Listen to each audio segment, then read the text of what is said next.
Chapter 256. Meeting the apothecary again. Before leaving the house, Klein tossed a coin to inquire if it was beneficial for him to visit the Bravehearts bar that day.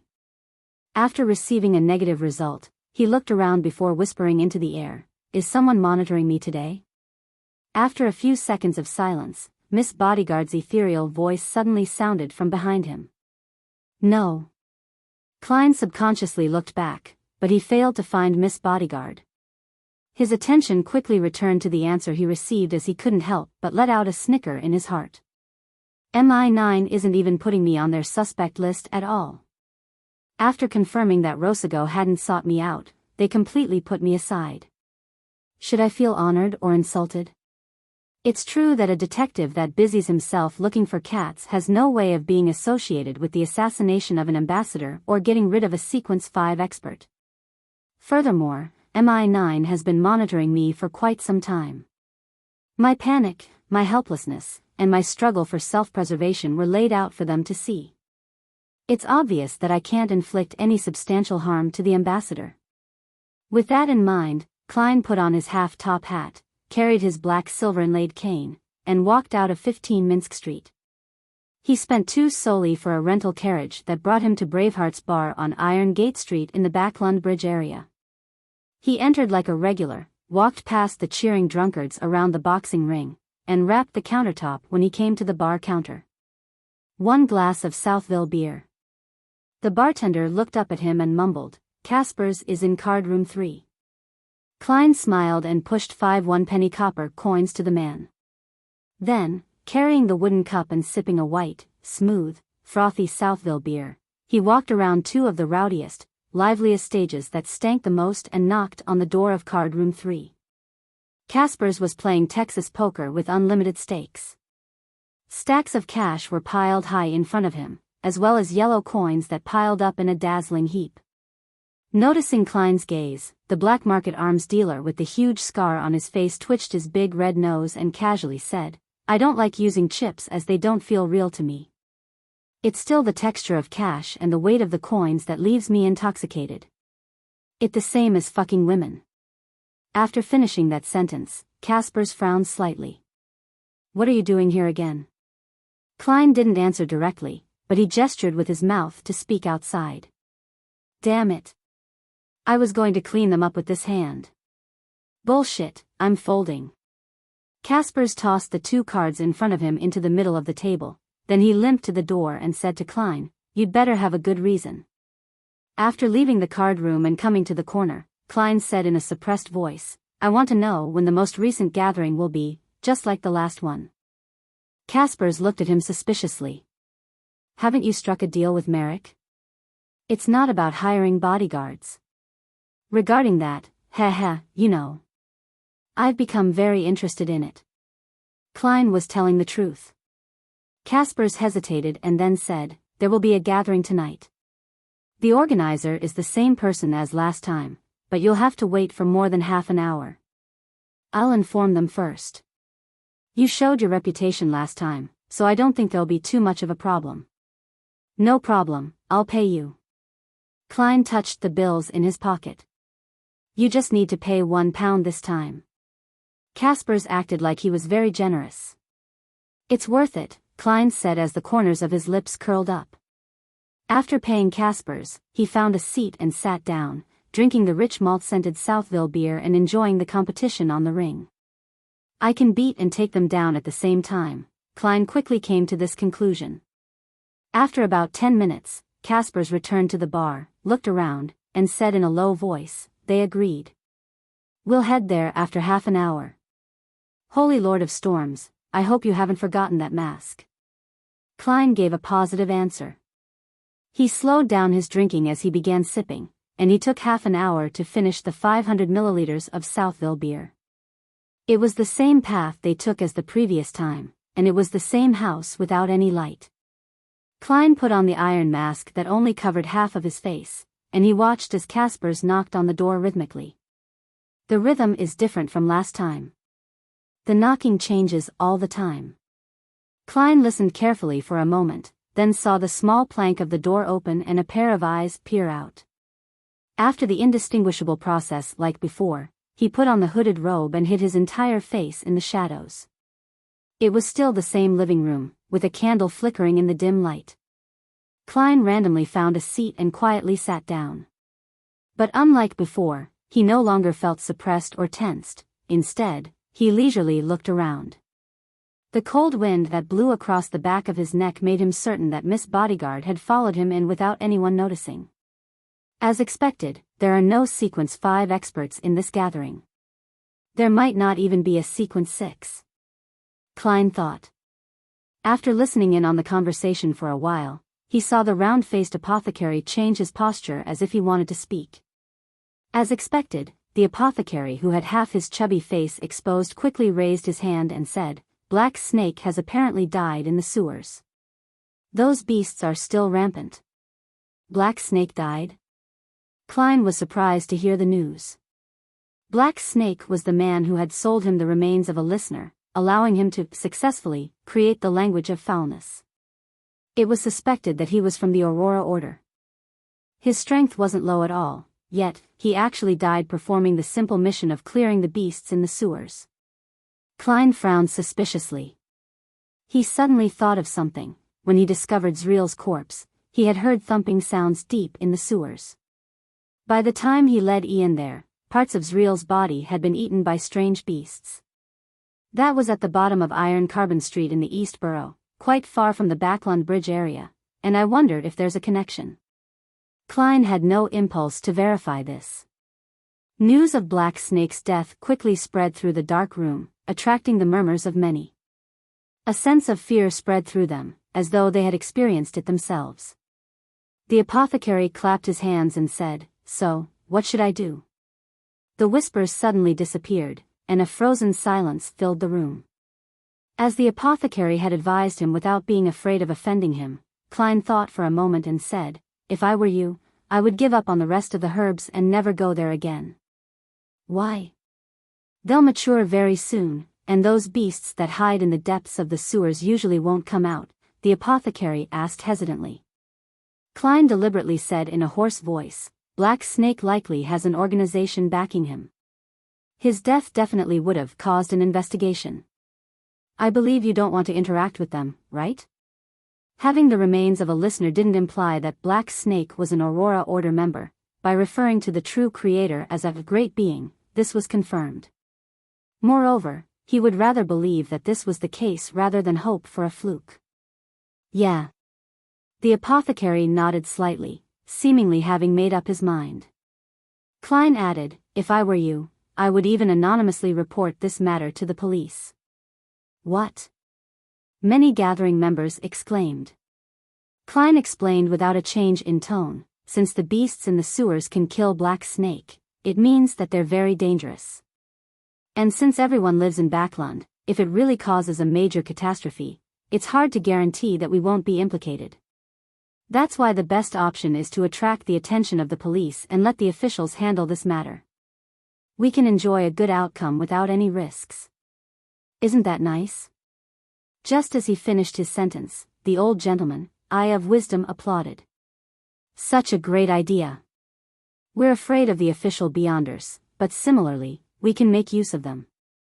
We don't have to handle everything on our own. That's because I was an official Beyonder, so my train of thought would definitely be different from pure savages like you." Klein smiled as he lampooned. After speaking, he became a bystander again, listening to people peddling or requesting for items. As he watched the deals which succeeded or failed, he found nothing of interest. He temporarily didn't announce the Beyonder ingredients he needed, planning to observe the circle of Beyonders a few more times. Seconds turned to minutes and finally, Eye of Wisdom arranged for people to leave every 3 minutes. Klein was the first to leave the previous time, so he didn't know what happened next. Now, he noticed that there were at least 5 exits. The attendants of the Eye of Wisdom would lead different people to different passages, trying their best to space them out and drag out time. After more than half an hour, there were only 3 members of the gathering left. Apart from Eye of Wisdom, the other 2 were Klein and the suspected apothecary. Eye of Wisdom looked at Klein and laughed with his aged voice. "Looks like you're quite lucky." He recognized me as the man who had bought the ominous item from Black Snake. Klein smiled. Yes, my bet paid off. Hearing their conversation, the apothecary widened his eyes as he examined Klein. After a long time, he finally said, "Do you have another mystical charm that affects luck? I already regarded you as a dead person." "You're so direct."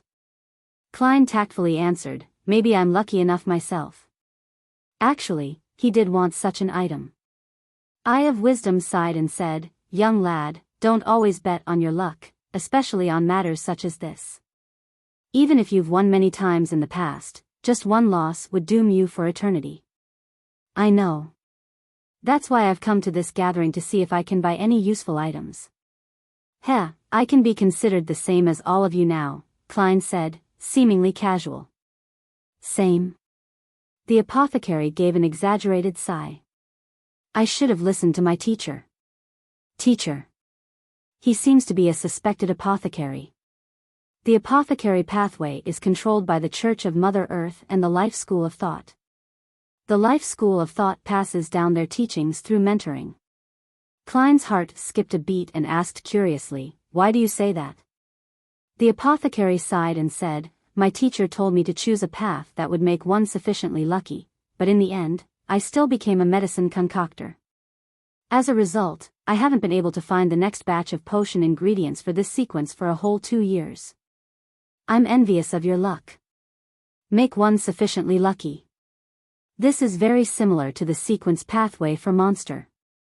He really is from the Life School of Thought." Klein smiled and said, "What's your reason for choosing it?" The apothecary suddenly straightened his back and said, "This is a man's choice. After knowing that I can concoct medicine to enhance my ability in that field, I chose this path without hesitation." Chapter 257, 2-081. What a godlike reason. After hearing the apothecary's answer, Klein was unable to control the changes in his expression despite being a clown. Fortunately, he was wearing an iron mask over his face. The apothecary didn't notice the reactions Klein and Eye of Wisdom had, and he began to let his hair down. "That's why I really like Backlund. There are a lot of prostitutes prowling the streets, hanging outside music halls, theaters, waiting in the streets and alleys. They're either professionals or working part-time. They were originally maidservants or workers, each with different flavors. It's said that in places in the West Borough, bankrupt aristocratic ladies might occasionally appear. That's really something to look forward to." Klein nudged the iron mask that covered his face upwards and quickly changed the topic. "Did your teacher have any objections to your choice?" The apothecary shook his head slightly. "No, he just kicked me out of the damn door after teaching me all the knowledge in the field of herbs, telling me to roam the world and experience life. Damn it, he didn't even tell me where to find the next potion ingredients." At this point, the apothecary looked at Klein and added, "If you know where to obtain Spring of the Elves marrow crystals, please do tell me. I'll pay you for it. Of course, you can also first buy it and then sell it to me for a higher price.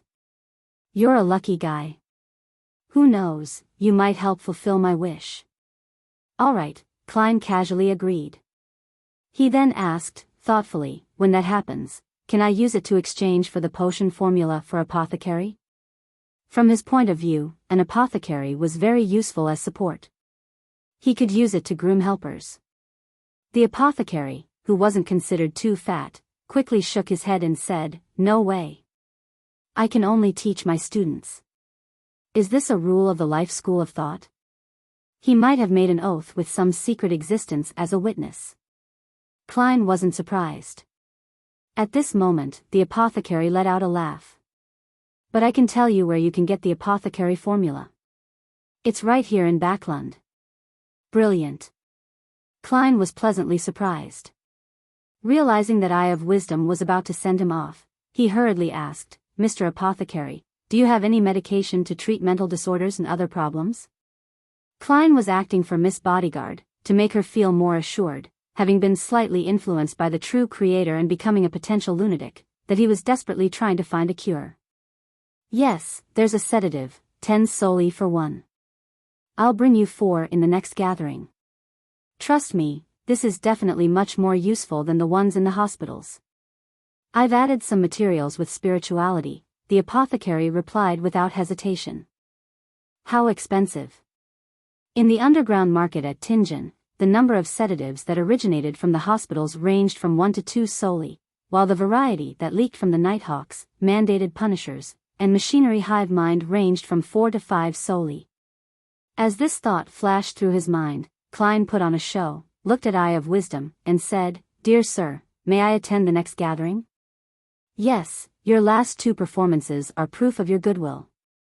Young lad, watch out for the Backlund Morning Post daily. When there's an advertisement for the purchase of goods by the Ernst firm on the 5th page, it means that there would be a meeting here at 8 o'clock the next evening. The strength and the frequency of the knocking is based on the prices listed. The first number is the number of heavy strikes. The second number is the number of light strikes. The third number is the number of long pauses and the fourth is the number of short pauses. The rest are meaningless," Eye of Wisdom said with a nod. After describing the information, he sighed and said, "The lives of Beyonders who are neither official or part of an organization aren't as nice as you imagine. On the one hand, we have to keep secrets, avoid the officials, and at any time, we have to maintain a cautious and careful state. On the other hand, we have to fight against the possibility of losing control and madness. Too many of our kind have died because of these 2 matters. Even if we successfully evade the officials' notice and avoid losing control and going crazy, we would still fall into the predicament of lacking ingredients and the inability to find items we want or obtain sufficient knowledge. I organized such a gathering to get everyone to help each other. Unfortunately, this is an era of scarce mysteries. Many Beyonder ingredients are rarely seen. Yes, but I have Mr. Hanged Man who knows the coordinates of some of the primitive islands, and City of Silver's the Sun who is constantly fighting against the various monsters in the depths of the darkness. I can rely on them to obtain some of the Beyonder ingredients." Klein politely stood up with his back bent as he bowed to Eye of Wisdom. "Your character is admirable." After sitting down again, Klein suddenly remembered something and asked after some deliberation, "Gentlemen, do you have any mystical items? The kind that Black Snake sold me, but ones without too serious and negative effects. I wish to have some sort of ability to protect myself." His plan was to find something that caught his interest, determine the price, and then determine the target accordingly. "However, I don't have any money right now, but that doesn't mean I wouldn't have any in the future. Can't I make an inquiry about the price without money?" Klein silently added in his heart. The apothecary spread out his hands, indicating that he didn't have any, and even if he did, he wouldn't sell them. Eye of Wisdom chuckled and said, "I do have some, but I don't know what you would like to buy. Give me an approximate range." "Some." He's most likely a savant pathway beyonder who relies on external items. Klein didn't hide his envy as he said, "Something stronger than me. Not something that improves my combat skills. It's best if it has some mystical powers." He didn't go into details so as to maintain his image as a newcomer. Eye of Wisdom smiled and said, "I have an item that suits your requirements. Its former code name was 2-081. 2-081.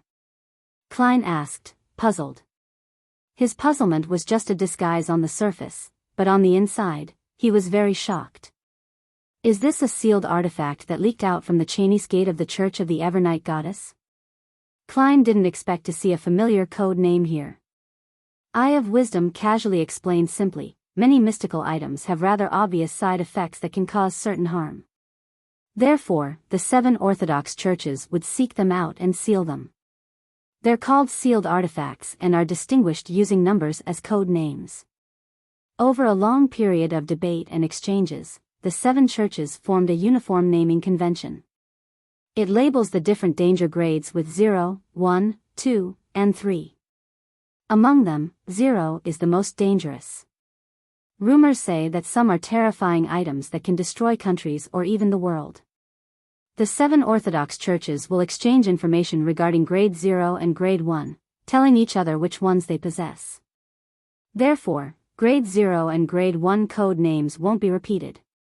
Grade 2 and Grade 3 are arranged by their respective churches, so different churches might have the same code name.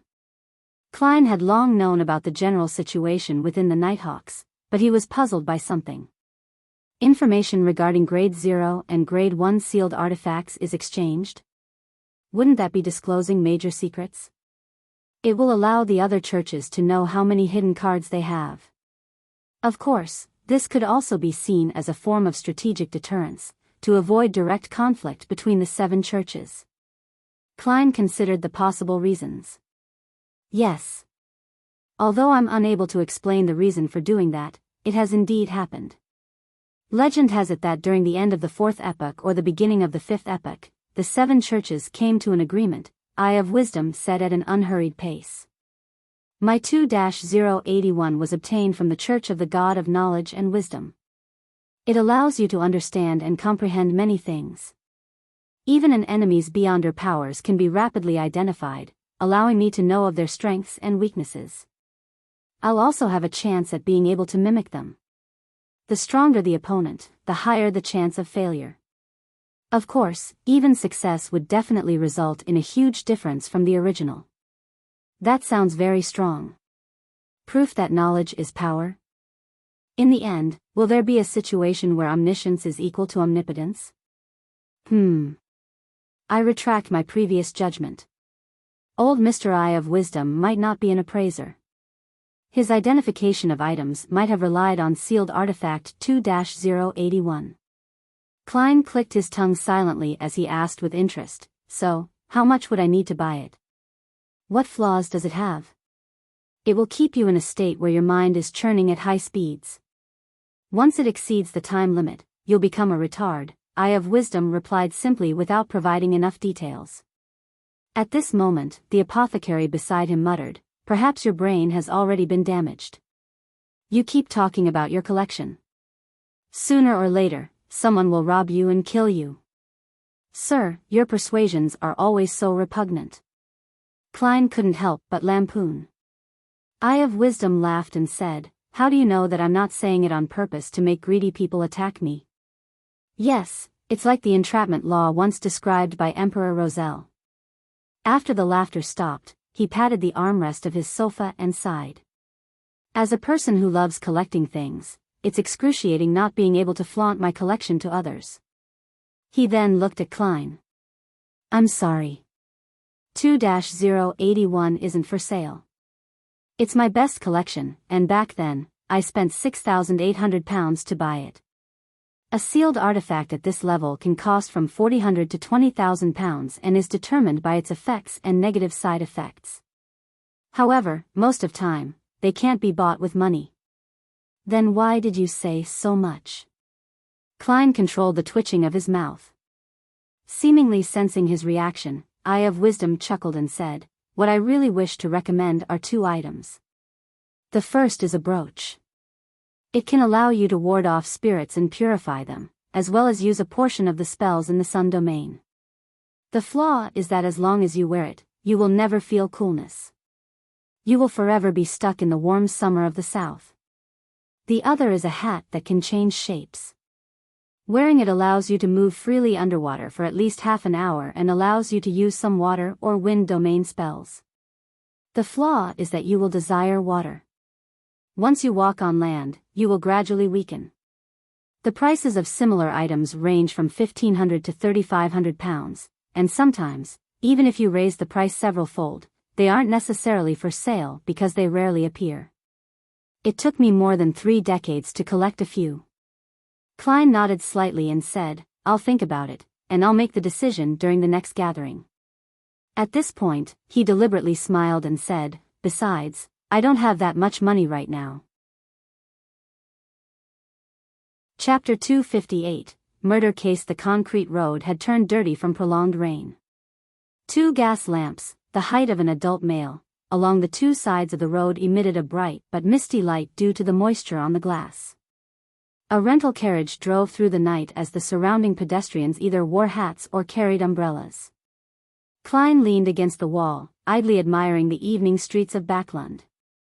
At that moment, he suddenly felt the temperature inside the carriage drop significantly. A gloomy and cold wind was swirling about. Klein jerked his head around and saw that Miss Bodyguard, dressed in a black Gothic regal dress, was sitting across from him without him even realizing it. Her voice was ethereal and dreamy. "That eye of wisdom sensed my presence." "As expected." Klein nodded, unsurprised. "He has several mystical items, perhaps he sensed you because of them. I even suspect that he has an organization behind him.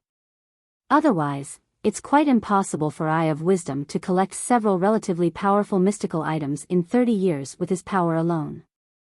Previously, Rear Admiral Hurricane Kalangos only had a single creeping hunger despite being one of the 7 great pirate admirals. Of course, it was possible that the latter had high standards and ordinary mystical items didn't catch his attention. After all, with creeping hunger, he could be more well-rounded and nearly be without any weaknesses. Yes, for Eye of Wisdom himself to be rich there has to be a rather good explanation as well. He's organized so many gatherings, and once he finds a suitable mystical item, he would spare no expense to get it. Having a few in his collection isn't that unbelievable. Sigh, it's like he has a gold mine at home, or he runs a bank. Klein lampooned silently. He didn't mention in detail that he had guessed that Eye of Wisdom was from the Church of the God of Steam and Machinery, or from the Church of the God of Knowledge and Wisdom, out of fear that he would expose to Miss Bodyguard that he wasn't someone who had just become a Beyonder. The blonde Miss Bodyguard nodded slightly, as though agreeing with Klein's suspicions. Suddenly, she frowned and looked at the window opposite her. "A rich smell of blood. There's a strong smell of blood." Klein turned his head in puzzlement and looked out the window. There was a secluded alley in the sparse drizzle. Near the mouth of the alley, a woman wearing a gorgeous dress was on the ground. At that moment, a pedestrian walked past and on careful inspection, let out a sudden scream. The scream startled the horse slightly as the carriage driver quickly tightened the reins, slowing down the carriage. Under the light of the gas lamp, Klein saw the pale face of the woman lying on the ground at the mouth of the alley. There was a deep gash in her stomach, and her internal organs seemed to have been hollowed out. The blood on the ground around her was flowing slowly, crimson and thick. This. As a qualified former Nighthawk, he quickly thought of many similar cases. These were often related to devil worship. And when it came to devil worship, it was almost always tied to ancient organizations. It was the Blood Sanctify sect that first appeared in the Fourth Epoch. According to the records, this was a loose alliance formed due to the worship of devils. It consisted of several so-called devil clans, such as the Noise, Anariel, and Beria clans. They weren't subordinate to each other. In their bid to proselytize faith in the devil, they committed many murders. Back in Tingen, the accountant for the Nighthawks, Mrs. Oriana, was one such victim who was thankfully saved. Of course, not all similar cases were committed by them. Many people felt that such acts were very cool and began to imitate them. "It looks like it was done by the Blood Sanctify sect," Miss Bodyguard whispered as her figure rapidly turned translucent before vanishing. She didn't care if Klein understood her or comprehended the situation. At that moment, the carriage had already passed the scene of the crime. Klein also noticed that the patrolling police had arrived, so he held back his idea of getting off the carriage to observe and instead, chose to act as an ordinary citizen who was passing by. "Yes, citizen Mr. Moriarty. The Blood Sanctify sect has the criminal pathway, which is also known as the devil pathway. It's said that after sequence 7, the corresponding Beyonder would gradually turn demonic. However, they would only reveal those signs under certain circumstances. Sequence 9 criminals have strong bodies, keen instincts, and a variety of criminal abilities, but their conscience isn't gone yet. Sequence 8, known by its ancient name, Cold-Blooded, has the modern name, Unwinged Angel. It means that from that moment forth, they lose their conscience and revel in evil desires, with bodies that look even more inhuman. They would also obtain some of the magical powers of the devil. Sequence 7 serial killer grasps a good deal of knowledge and rituals regarding devil worship. They like to please the devil with special serial murders. I don't know the sequences after that. The information regarding the Blood Sanctifies sect and the Devil pathway flashed past Klein's mind. The rain outside seemed to become heavier as the rain on the windows converged and fell, and the whole world became quiet and unclear. What's the point of thinking so much? Such matters would definitely be taken over by a Beyonder squad. It might be the mandated Punishers or Nighthawks. There's no need for me to worry. Klein shook his head with a laugh as he muttered in his mind. By the time he returned to 15 Minsk Street, he had forgotten about the murder case. He went next door and knocked on the Sammers' front door, asking Mrs. Stellan to tell Mary that she could come for the evidence tomorrow afternoon. Following that, he washed up and read the newspapers, learning about the current situation and news in Backlund. On Saturday morning the next day, Klein enjoyed his breakfast slowly and went out to pick up the freshly developed photographs. He chose the one with the best view of Daraga Gale's and Erica Taylor's face, one that brought out their passion the most. After putting the photos away, he went to the Rice police station before Mrs. Mary arrived and successfully got the bail money that was worth £10 back. In the process, he also saw the real Sergeant Faxine and felt a little uncomfortable. After withdrawing the remaining £500 in cash from his account, Klein was finally done with everything after having a busy morning. Before he prepared lunch, he handed the remaining £600 to Miss Bodyguard in one go, leaving £146 8 solely, and 5 pence on him. That was all his liquid funds. Other than Miss Justice, I have no other debts. Klein cooked himself a T-bone steak and sprinkled it with black pepper sauce.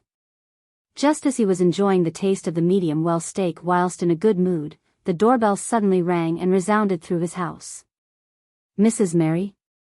Isn't this too early? Puzzled, Klein put down his fork and knife, and he walked to the door.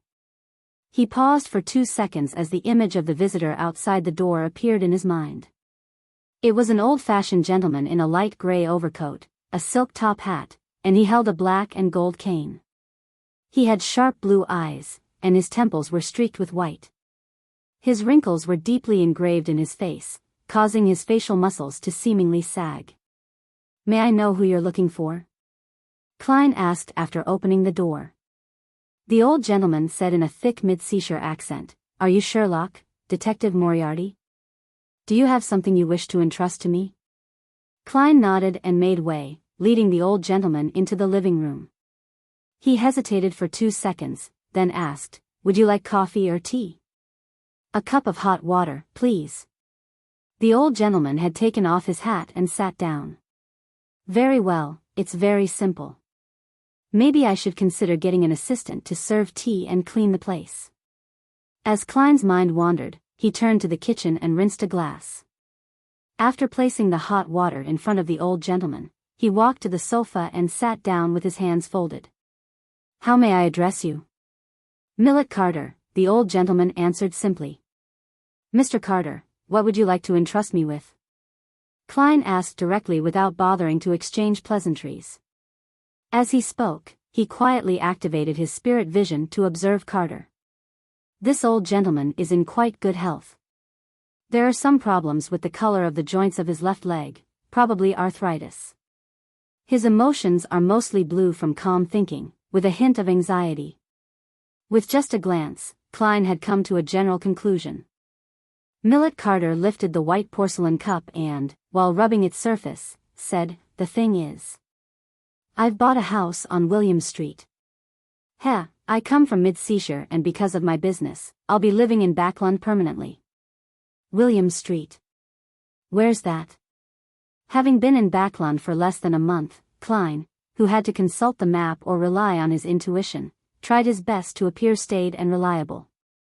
Millet Carter looked at him, and under his gaze, he continued, Rumor has it that the house was originally owned by a bankrupt viscount. That was about 2 to 3 decades ago. After a few changes of hands, I finally bought it. I planned on doing some renovations that suited the modern style, but I discovered a hidden secret door in the basement which leads to a very large underground structure. Considering that it might not be safe inside, I temporarily stopped construction, and I prevented the workers and servants from rashly exploring it. I hope that you can help me confirm the situation inside the underground structure. Underground structure. Ancient ruins? Secret treasure? Klein thought and said, "Why didn't you call the police? The resources that the police can mobilize are more than 100 times that of a private detective like me can muster. The results of the exploration will definitely be better and more reliable." Millet Carter rubbed his nose bridge. "I don't want too many people to know about this, especially the government. If I confirm that there is no danger within the underground structure, then I intend to use it as part of the structure and repurpose it. I know that this is a high risk for you, and I'm willing to pay £50 for it. But you can't have more than 3 assistants, and I can make up for it later, depending on the circumstances." £50, that's quite a high price. If I were an ordinary detective, that would be equivalent to 2 or 3 months of my income. He's just arrived in Backlund and doesn't know any other detectives. He could only read the newspapers to look for hires and ended up coming to me. Klein hesitated for a few seconds. "Let me think about it." He suddenly revealed an apologetic smile, pointed behind him and said, "I need to use the bathroom." Millet Carter nodded slightly and took a sip of hot water. After entering the bathroom and closing the wooden door, Klein looked at the mirror and took out a copper penny. Because he had Miss Bodyguard with him, he couldn't confirm it above the gray fog, so he could only rely on his own divination skills. "I should accept this commission." Klein chanted 7 times and flicked the coin as he watched it tumble down. Thud. The copper coin fell into his palm, and the king's portrait faced up, indicating a positive response. Klein slightly nodded and whispered into the air, "What does your intuition tell you?" Miss Bodyguard's figure quickly appeared in the mirror. She replied expressionlessly, "There's a certain amount of danger, but it's not great." "Very good." Klein put away the coin, washed his hands, and walked out of the bathroom and into the living room. He looked at Millet Carter and said with a smile, "I'll take this commission." Chapter 259, Underground Structure. After signing a contract with Millet Carter and receiving an advance payment of £10, Klein didn't rush to William Street immediately. Instead, he made an appointment for 4 in the afternoon. Millet was understanding with regard to this. Alone, Detective Sherlock Moriarty definitely had to recruit people to carry out the exploration. When the old gentleman left, Klein immediately returned to the dining table and cut the steak which had turned cold before wolfing it down. Seriously, doesn't he need to eat lunch? Why must he pick such a time to come? After barely filling his stomach, Klein bitterly began cleaning up. At 2 o'clock in the afternoon, Mrs. Mary arrived as scheduled. Her eyes were slightly red and puffy, but her face was turning gloomy. Stellan Sammer, who accompanied her, had no choice but to maintain her silence. Klein handed over an envelope containing his carefully chosen photo. "Madam, please confirm it." Mary paused for 2 seconds and slowly took in a breath. Then, she took the envelope, pulled out the photo, and examined it. "Excellent, very excellent. You're the most efficient and responsible detective I've ever met. I'm honored to introduce you as a member of the Quelag Club. This is the remaining £7 for the payment. You deserve it." Mary took out a wallet from her leather handbag and counted out a £5 note and 2 £1 notes. Then, without waiting for Klein's response, she stuffed the photo back into the envelope, put it into her handbag, and abruptly got up to leave. Tap. Tap. Tap. Her buttonless boots made hurried sounds as she stomped on them. Stellan Sammer struggled to keep up. As she opened the door, Mary stumbled and almost fell, but fortunately, Stellan caught her. With this episode, Mary clearly slowed down and seemed to turn calm. "Madam, you forgot to take the portable camera. I'll give it to Mrs. Sammer later, and she'll bring it to you." Klein silently watched this scene, slightly shaking his head without saying anything. He returned to the 2nd floor, took a nap, waking up comfortably to the bell chimes of the nearby church. Klein had already searched the map and confirmed that William Street was at the border of the West Borough and Empress Borough, a residential area in the heart of Backlund. A nice house in West Borough and Hillston Borough costs about £2,500. Millet Carter's house is close to Empress Borough, and it's a property of a former viscount. The area is definitely sizable. The total purchase price will be at least £3,500, maybe even £5,000. That will be enough for a pretty decent mystical item. He actually came visiting me without a housekeeper or an attendant, perhaps because he's new in Backlund and hasn't settled in? Klein put on his double-breasted coat, hat, and held his cane before heading out into Minsk Street. The gas lamps haven't been lit yet, and the streets were surprisingly darker than during the evenings. However, the air was fairly all right, without the suffocating air in the boroughs to the east. Taking a rental carriage, he went all the way to William Street. Klein saw a waiting manservant outside the Unit 8 house. The manservant, who was dressed in a red vest and light-colored trousers, bowed respectfully at the incoming visitor.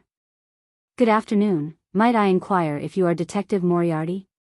"Yes, I have an appointment with Mr. Carter." Klein nodded and followed the manservant into a mansion with a garden and lawn. The house was 2 stories tall. The first floor was in a mess, with a lot of construction materials placed everywhere. There were workers coming in and doing some modifications. Millet Carter wasn't wearing a hat. Covering his nose, he walked over. "I'm very sorry about the mess and dirt here, but I do wish that everything will be fine before my family arrives in Backlund. I can only urge them to keep working non-stop." Having said that, he looked at the manservant and instructed, "Continue watching them." It's no wonder that he didn't bring any servants with him. Even his servants have become supervisors. Klein smiled and said, "I know a lot of doctors. They tell me that the newly renovated houses aren't suitable for immediate occupation. One has to wait at least 3 months to ventilate it well enough. Otherwise, old people and children who aren't strong enough will easily fall sick." "Is that so?" Millet led Klein to the basement and asked doubtfully. "I've never verified it, but I chose to believe in authority. It's said that this originated from the words passed down by Emperor Roselle." Klein casually fabricated an excuse. Millet nodded, then turned to look at the door. He couldn't help but frown before asking, "Mr. Detective, you didn't bring an assistant? There might be quite a bit of danger in that structure." "I have an assistant, it's just that you can't see her." Klein lampooned as he said seriously, "This is my first visit, so I'll advance very carefully. If there are any problems, I will immediately retreat. I'm experienced in this area, so I won't put myself in a dangerous situation. If I were matched with inexperienced assistants, it might easily affect my nimble and decisive actions." Millet was startled. "You're very professional." "A professional bluff," Klein silently added. Without any further doubts, Millet led Detective Moriarty through the cluttered living room and down the stairs to a fairly spacious basement. There were no gas pipes here, but 4 metal candlesticks were set into the walls, their yellow lights flickering. Stepping on the stone pavements on the ground, Klein couldn't help but sigh in reflection. As expected of a noble's property. Even the basement has been nicely decorated. Furthermore, it's almost as big as the living room of my current house. At this moment, Millet pointed ahead and said, "There's a secret door over there. It was discovered by the workers when they were renovating." Klein focused his gaze. With the not very bright candlelight, he saw a gray stone door in the corner. It should have been part of the wall, but it was now exposed. "I'll leave the rest to you. Be safe." The old gentleman, Millet, gave Klein a lighted lantern and cautioned him. "Has this place been ventilated ahead of time?" Klein asked cautiously. Millet shook his head indiscernibly. "It's not particularly stuffy inside, but I didn't let the workers go too far." "All right." Klein checked his belongings, put on a black glove, and, under Millet's gaze, unhurriedly carried the lantern and approached the stone door. He pushed it open with his cane. Amidst the heavy creaking sounds, through the light outside, he saw a deep-colored passageway paved with stone. There were several wooden doors on both sides of the passageway and at the end. They had already begun to rot, but they were still barely usable. Not too ancient. However, the ostentatious style of the door and the depth and thickness of the stone slabs don't match. Did the Viscount's family change it before? Klein quietly activated his spirit vision, gripped his cane, and walked forward, step by step, with the lantern in hand. The light dispersed the darkness, and when he passed by the rooms on either side, he was able to see a somewhat empty scene through the open door, which was likely opened due to the exploration from the workers Millet had hired. There was also a long bench and a table that shared the same aesthetic style as the door. There's no sign of spirits flashing. Klein did a brief inspection. Without stopping, he proceeded forward until he came to the end of the hall where a bifold black stone door was. Stretching out his gloved right hand, he half-clamped his cane and slowly pushed against the door. A jarring sound of friction began to reverberate through the air as the stone door slowly cracked open. Spirit light suddenly appeared in Klein's eyes, reflecting an intertwined aura of different colors. His heart tightened as he pushed the door open, before taking a few steps back. The crack in the stone door widened rapidly, and a slimy black creature fell from above. It was a snake with a triangular head and red floral patterns on its head. It straightened its upper body, shot out its tongue, and looked at Klein with cold brown eyes. One snake after another fell from above the door as they piled up at the entrance. Klein saw a large hall beyond them. In the middle of the hall, countless snakes of various colors slithered together, forming an exaggerated nest of snakes about 10 meters wide. The slimy, disgusting feeling assaulted his senses. Klein felt his scalp turn numb as he couldn't help but take 2 steps back. He even wanted to look away without daring to look straight ahead. Although he was a man, he was still afraid of snakes. Snakes were the animal that he was most afraid of.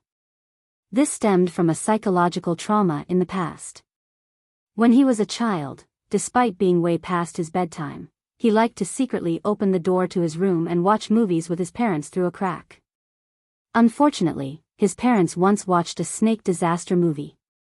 One scene involved the demolition of a building. The result was the unearthing of a large nest of snakes, and the dense squirming remained deeply imprinted in his mind. Can the slumber charm affect so many snakes? Klein swallowed hard and said to the air, "Do you have any solutions?" Miss Bodyguard in her black gothic dress quickly appeared by his side, her mouth tightly closed. She didn't say a thing. Klein looked at her and she looked back at Klein, but no one spoke. When a snake slowly slithered out, Klein finally coughed and repeated, "Do you have any solutions?" Miss Bodyguard didn't answer. Instead, she floated and suddenly, a cold wind blew in the passageway. Whoosh! The wind howled as it blew into the hall. The temperatures dropped rapidly as it approached the temperatures of the outside world. Whoosh! The densely packed snakes in the middle of the hall suddenly slithered in all directions, searching for a warmer, more suitable spot to survive. 2 to 3 minutes later, a thin layer of frost formed on the surface of the hall and the passageway, and countless snakes had disappeared without much of a trace. Whoosh! They continued as Klein said, chattering, That's quite enough." The surging cold wind slowed down, but the cold didn't subside. Miss Bodyguard's figure disappeared once again. Klein lifted his cane-wielding right hand, covered his mouth and nose, and sneezed. Then, he raised the lantern and cautiously walked through the stone door into the wide hall. The style here was identical to the passageway outside. There were 8 circular columns of the same color erected there. Metal poles hung from the high dome, and at the bottom were candlesticks carved into different creatures. An upside-down candlestick.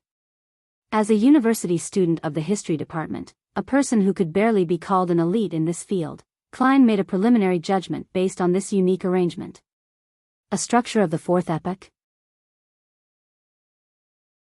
Chapter 260, Strange Statues. The history circles of the northern continent countries all recognized that the 4th epoch was shrouded in thick mystery. It was impossible to tell what it truly was. The historical records had too many missing pieces and ambiguities for this period of history.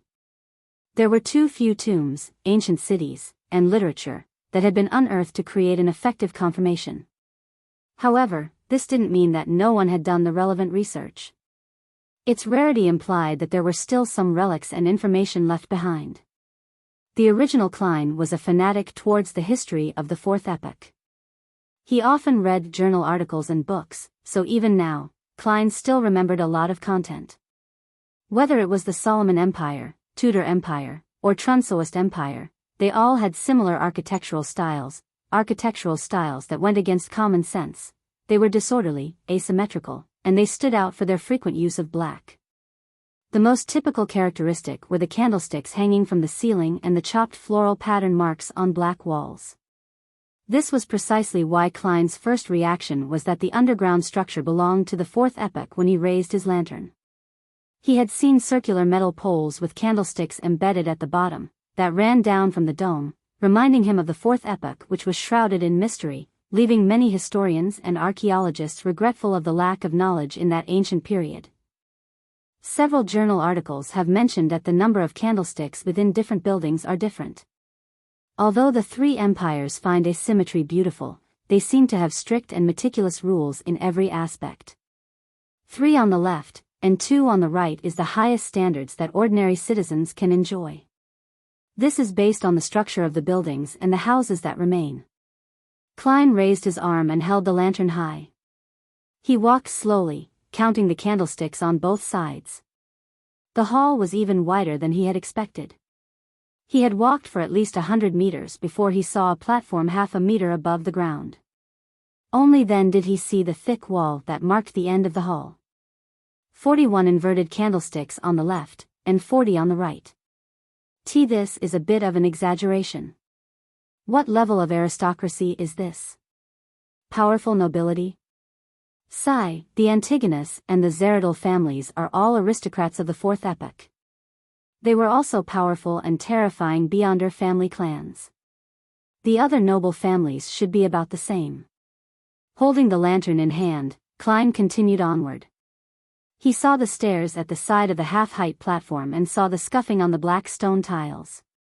Is this really a relic of the Fourth Epoch? A thought flashed through Klein's mind. With his keen eyesight and the light from the lanterns, he found 2 iron black seats on top of the platform that was half a meter above the ground. The huge, ancient seats overlooked the other seats below. There were 2 seats. 2. Why 2? According to the layout, the seat here should represent the person with the most power and authority, but there are 2 of them. A powerful noble of equal strength? A double count, a double duke, or a double prince? Klein slowly began to feel that his knowledge of history was inadequate. He clearly remembered that many journal articles mentioned that the 3 empires, Solomon, Tudor, and Trunsoist, had a strict hierarchy. Based on this theory, there shouldn't have been leaders of equal standing within a faction. Strange, Klein mumbled, in a way meant for Miss Bodyguard.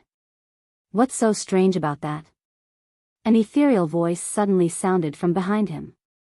In the vast, dark, empty, and silent ancient hall, this voice was exceptionally frightening. Klein's mouth twitched as he explained the characteristics, history knowledge, and puzzling points that he had observed to her. He eventually added, "The ventilation here is very good. I wonder if there are any other entrances." Miss Bodyguard, who had mostly blended into the darkness, listened silently as she gave Klein a penetrating glance. "How do you know so much?" "Because I was a university student in the history department." Klein cursed silently before smiling. "If I hadn't chosen to be a detective, perhaps I would have become a diligent young historian." Miss Bodyguard didn't respond, nor did she disappear. Instead, she floated up to the platform first. With the lantern in hand, Klein quickly followed, discovering that the platform was very large. It was about 40 meters in length and 10 meters in breadth. The architectural style is grand and enlarged. "It's also one of the characteristics of the Fourth Epoch," he said casually as he carefully approached the 2 huge iron black chairs. He then raised his lantern and carefully inspected it. It seems to be meant for a 3-meter-tall giant to sit on. There's an emblem on the back of the chair. On this side, it's a black crown. On the other side, it's a hand holding onto a scepter. I wonder what they symbolize on their own, Klein said to himself, not expecting an answer from Miss Bodyguard. However, the lady who was floating suddenly said, "This is the Tudor family's emblem." Huh? Klein looked over in surprise, noticing that Miss Bodyguard was referring to the hand holding the scepter. Tudor family? Is this a relic of the 4th epoch's Tudor dynasty? Which royal family member owned this palace? Klein frowned and said, "Do you recognize the other emblem? To think that it was ranked as equal to a Tudor family member." Miss Bodyguard shook her head without a word. Seeing this, Klein had to give up the idea of studying it for the time being and said, after the Tudor and Trunsoist families established their respective empires, they both maintained the original style that originated from the Solomon Empire, such as inverted candlesticks, scuff marks, and so on and so forth. This doesn't comply with common sense. If I were the emperor, even if I had to inherit many things, would still make certain changes to mark my uniqueness. Does this mean that the 3 empires have hidden, unchanging connections? He guessed that Solomon, Tudor, and the Trunsoist families wielded the Dark Emperor, which was the lawyer pathway. Similar styles were needed for acting.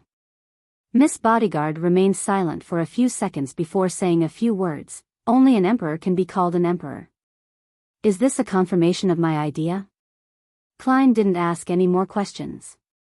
With the lantern in hand, he circled the 2 huge iron-black chairs, but he didn't discover anything else. Let's take a look ahead, Klein suggested. Before he finished his sentence, Miss Bodyguard had already floated towards the end of the platform, but the surrounding gloominess and coldness remained unchanged. A few meters ahead, Klein saw, with the help of the lantern's glow, 7 large, heavy, black stone doors at the base of the hall. They were lined up, 2 on the left, 1 in the middle, 4 on the right, perfectly in line with the 4th epoch's pursuit of asymmetry. Klein passed the cane to his lantern hand, tossed a coin at random, and whispered, "I should begin from the left." Ding! The copper penny tumbled down and landed on his palm, portrait facing up. "Let's go to the left." Klein took the lead. Miss Bodyguard silently followed until they reached the door on the far left before saying ethereally, "It's the same on the right." In other words, it didn't matter whether I did the divination. The corner of Klein's mouth curled up as he raised the lantern and examined the symbols and patterns on the door. With a deep black background, it was a crimson half-moon that was surrounded by radiant points of light. This. Klein's pupils constricted suddenly. This is the dark sacred emblem. The symbol of the Evernight goddess. During the 4th epoch, the Church of the Evernight goddess had supported the Tudor dynasty. He thoughtfully placed his hand on the stone door. Screech. The black stone door slowly opened amidst rough and heavy grinding sounds. As the light from the lantern shone into the room, Klein began to see the interior, bit by bit.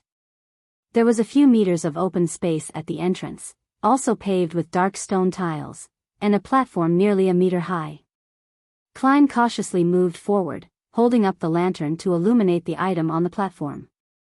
A few seconds later, a fiery radiance formed the outline of a huge statue. It was about 4 to 5 meters long and almost filled the entire room. It was an extremely beautiful lady with a hazy face. Her right hand supported her head as she laid down on the platform. She wore a layered black classical dress that wasn't overly complex. There was a circle of radiating rays at the bottom of her head. On this lady's dress, there were sparkling specks of radiance. They were pieces of bright and resplendent gems.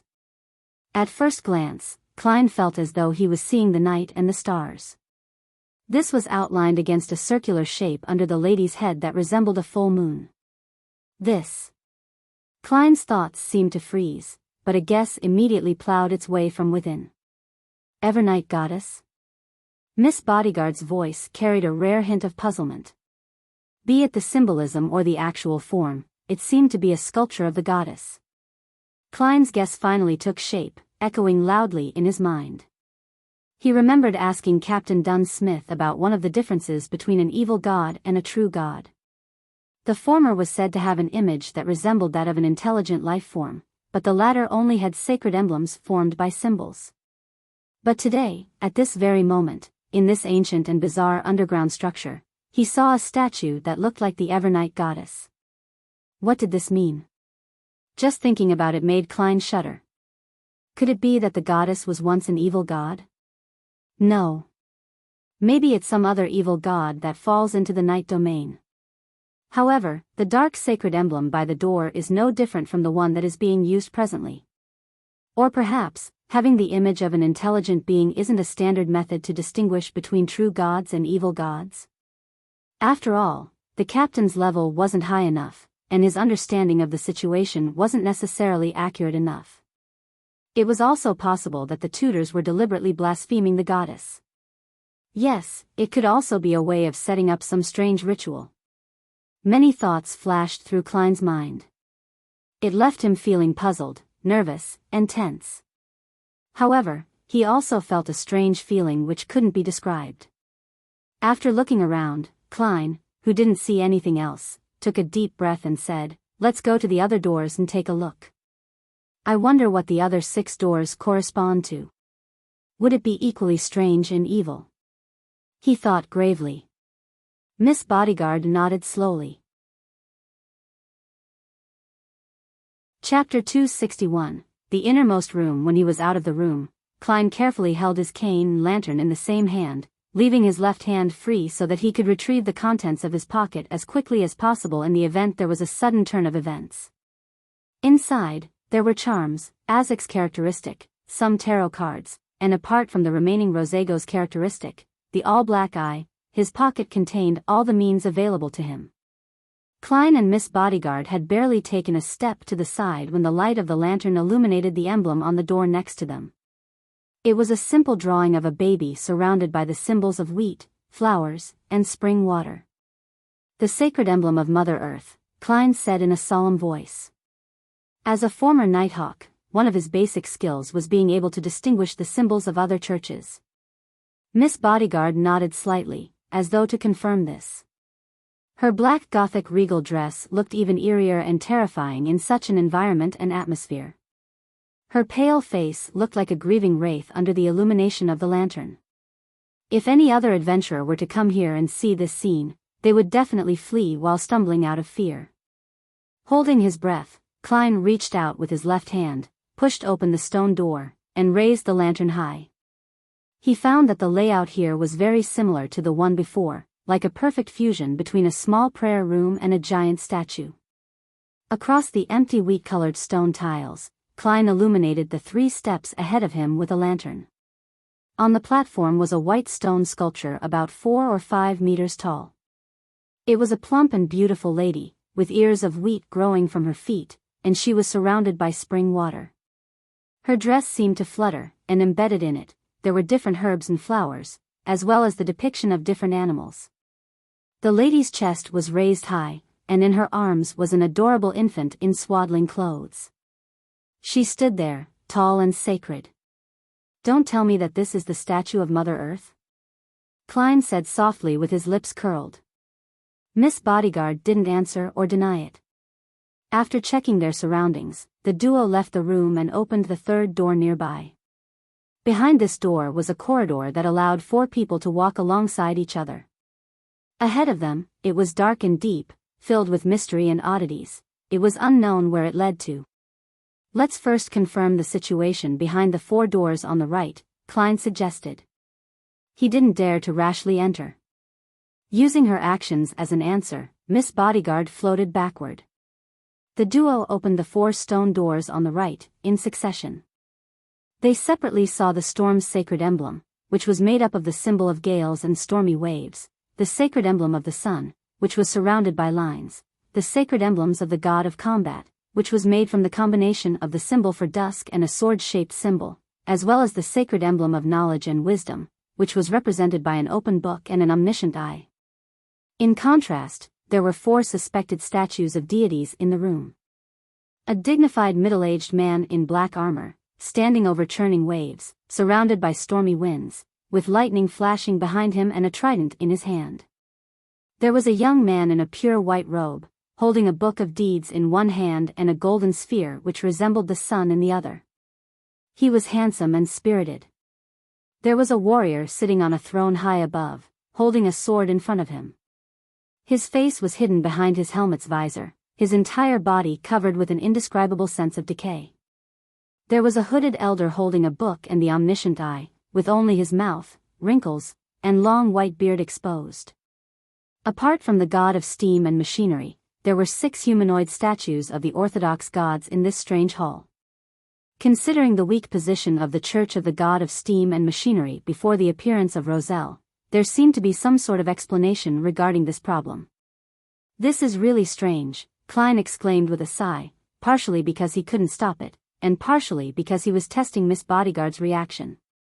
This grand hall, which was 100 meters deep, actually had 6 of the Orthodox gods collected within it. This was something unimaginable in the current era. How could the Church of the 6 true gods allow their gods to live in the same structure as the other gods? This was a custom that only existed during the 4th epoch. Also, what's with those humanoid statues? Although they look normal, unlike the sinister primordial Demonis and the true creator statues, they still give off weird vibes. Just what had happened to make the images of the 6 gods evolve into abstract symbols in this day of age? No, perhaps it's been like this all this time. But the master of this place, a noble who suspected to be a member of the Tudor family, purposely created statues of the 6 deities for some purpose. I thought of an item from a novel from my previous life, the 6-soul banner. While he waited for Miss Bodyguard's reply, Klein's mind wandered. Miss Bodyguard didn't answer his query and instead said blandly, "There's another door." That's right. Klein suddenly felt fear. From his point of view, doors placed in the middle often had a special meaning, perhaps the core region of this ancient structure. Of course, this also likely implied the highest amount of danger. In his opinion, doors placed in the center often had a special meaning, perhaps the core of this ancient building. Of course, this also meant that the situation was most likely the most dangerous. What are your thoughts on that area? Klein hesitated for 2 seconds and directly asked. Under the situation of not being able to use the gray fog to eliminate any interference, he felt that Miss Bodyguard's spiritual perception and spiritual instincts were more reliable than his divination means at present. After all, she was in a very special state, close to that of a spiritual body, allowing her to communicate with the spirit world without any obstruction to gain revelations. Miss Bodyguard closed her eyes and replied a few seconds later, "Very dangerous. But the danger is subdued. Once you venture deeper, don't touch anything." Subdued danger. Is this equivalent to having something sealed inside? As Klein guessed, he and Miss Bodyguard walked to the central stone door and stepped onto the dark floor. The light of the lantern seemed to dim a little as though it found it difficult to drive out the darkness ahead. Klein had his left hand in his pocket, holding Azek's copper whistle and a few charms. After about 30 steps, Miss Bodyguard suddenly stopped. Klein raised the lantern in his right hand and saw that the road ahead was blocked by boulders and dirt. On the left and right were 2 stone doors in the same shape as the ones in the main hall. The right side was ajar and filled with mud and stone. Perhaps this ancient structure was above ground back then, but for some reason, it eventually sank and collapsed, Klein mumbled. "There's only one direction we can choose from." Before he could finish his words, he saw Miss Bodyguard float ahead, stick to the huge rock, fuse into it, and disappear. Klein's mouth twitched, and he began to patiently wait. After a few minutes, Miss Bodyguard came out from the mud on the right, her body completely free of dust. "It's completely collapsed," she concluded flatly. For a moment Klein was speechless and could only smile. Following that, the 2 of them simultaneously looked to the left where the ajar stone door was. There was a tiny crack. Klein went closer and carefully looked through the 3-centimeter gap. His spirit vision, which had originally been blocked by the stone door, immediately discovered something.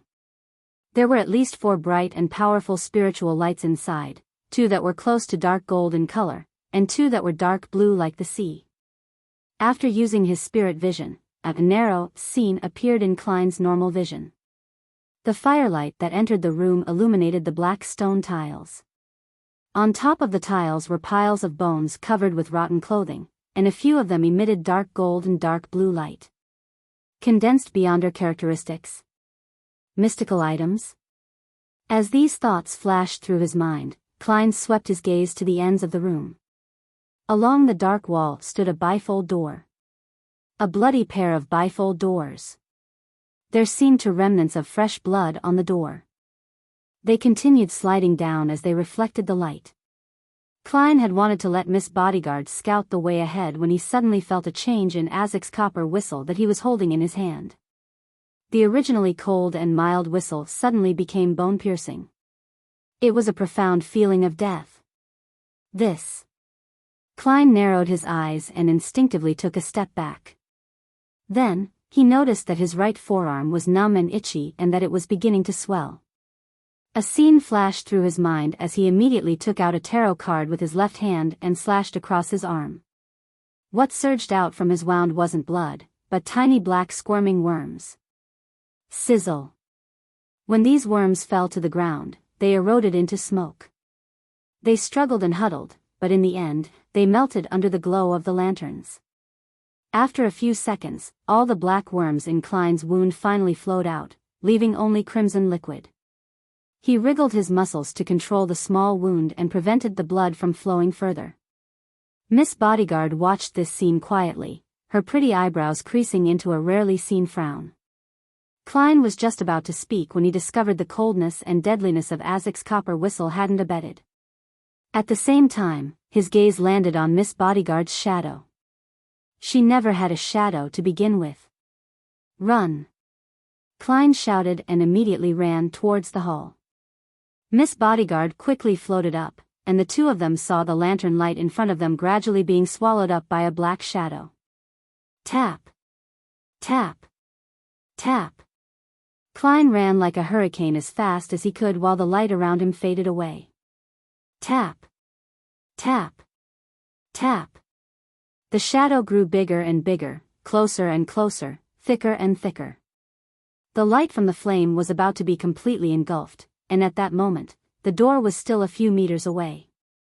At that moment, Klein instinctively rushed forward and then rolled across the stone door. The light from the fire suddenly brightened, and the uneasiness in his heart instantly disappeared. Azek's copper whistle also returned to its mild and cold state. Miss Bodyguard floated beside him as she turned around and looked at the passageway which had once again sunk into darkness. She said with an uncertain tone, "Evil spirit, evil spirit?" Klein almost drew a deep breath when he heard that. Fortunately, as a clown, he was good at controlling his expression and reactions. In the field of mysticism, evil spirits were extremely terrifying monsters. The best of them could even be said to be on the same level as high-sequence beyonders. An evil spirit is wandering within this ancient structure? For some reason, it's bound or imprisoned within that room? If it was an evil spirit, that explains why Mr. Azek's copper whistle responded. An evil spirit can be considered as an undead creature. Klein stood up and also looked at the path which was now submerged in darkness.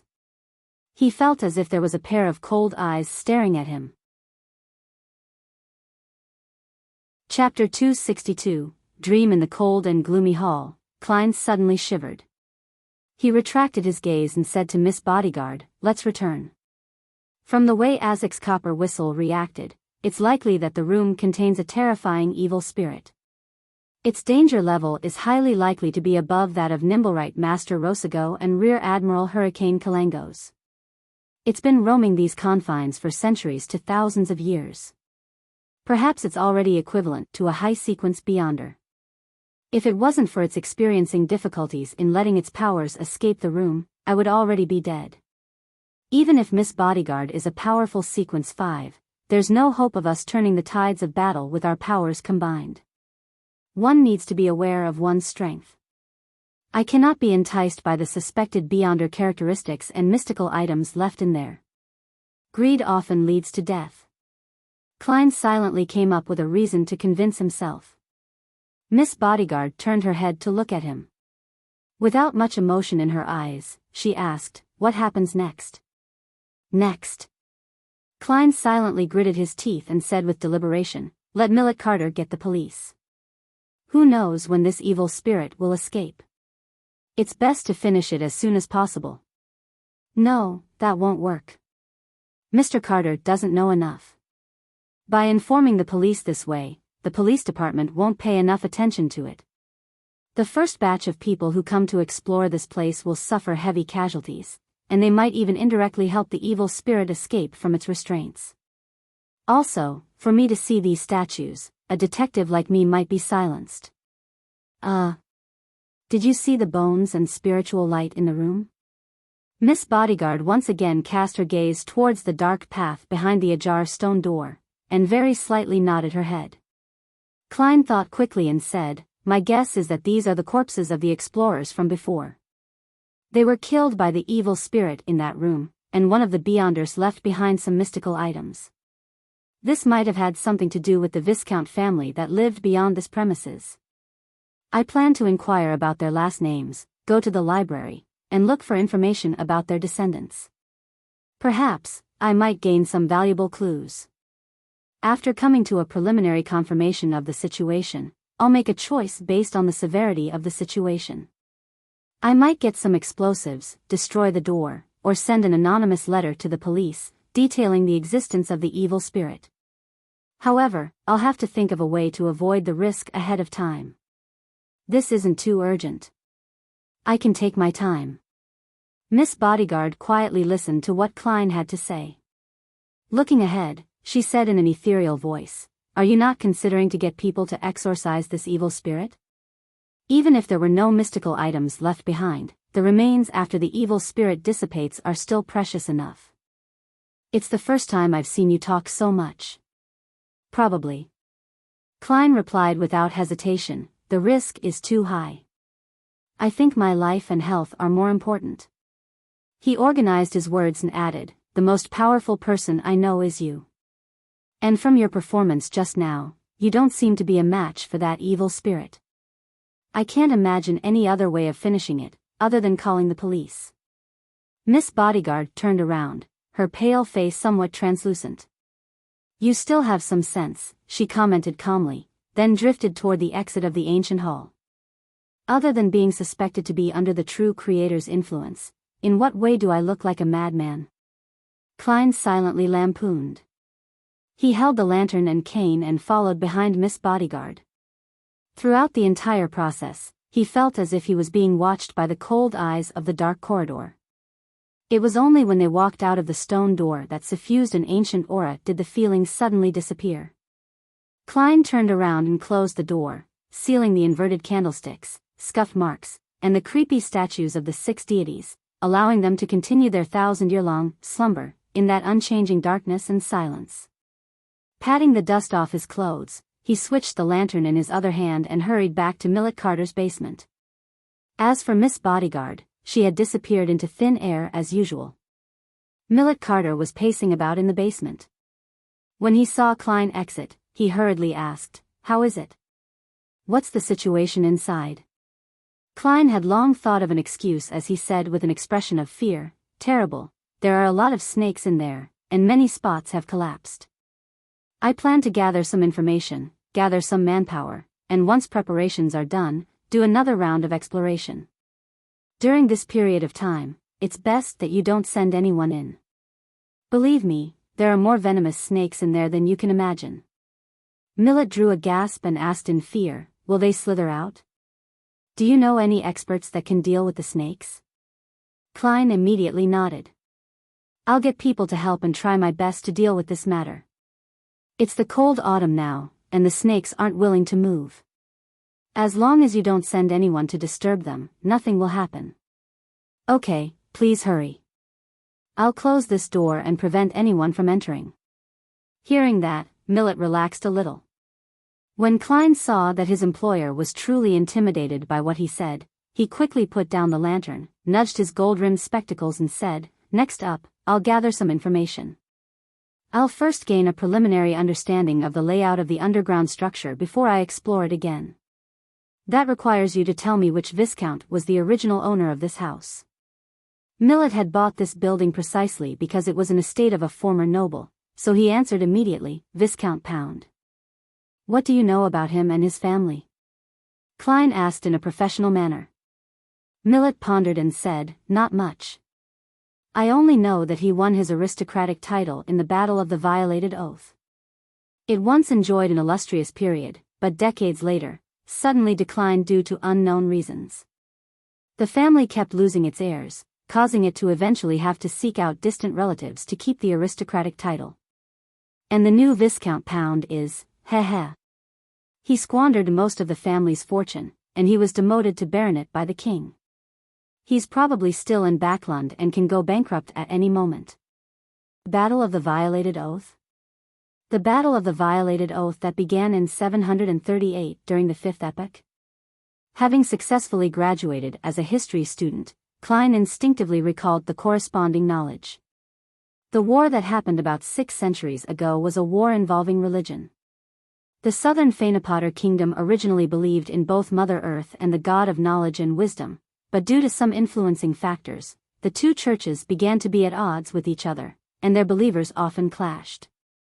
During that period, its two neighbors in the north, the Lone Kingdom and the Intis Kingdom, seized the opportunity to start a war in the name of protecting freedom of religion. In the later stages of the war, the Fasak Empire joined the fray and attempted to destroy the ploy by Lone and Intis. However, they still failed to turn the situation around. The result of the war was that the border between Leon and Fanapotter, as well as Intis and Fanapotter, countries such as Lemberg, Mason, and Seeger, gained independence. They mainly believed in the god of knowledge and wisdom, leaving the Church of Mother Earth as the only religion in the Fanapotter kingdom. The conflict that lasted 5 years was called the Battle of the Violated Oath because both sides of the war accused their adversaries of violating the Holy Oath at the end of the Fourth Epoch. After that, there was more than 300 years of peace in the northern continent. This didn't mean that there was no conflict between nations, but rather, there were no wars on that scale again. It lasted until Roselle invented the steam engine and improved the sailboats and artillery. This is the information recorded in the history textbooks. Thinking about it now, since it involved faith, there must have been some Beyonders from the church involved. There must have been an intense Beyonder war. However, it said that that era was a period with few Beyonders. Squadron battles?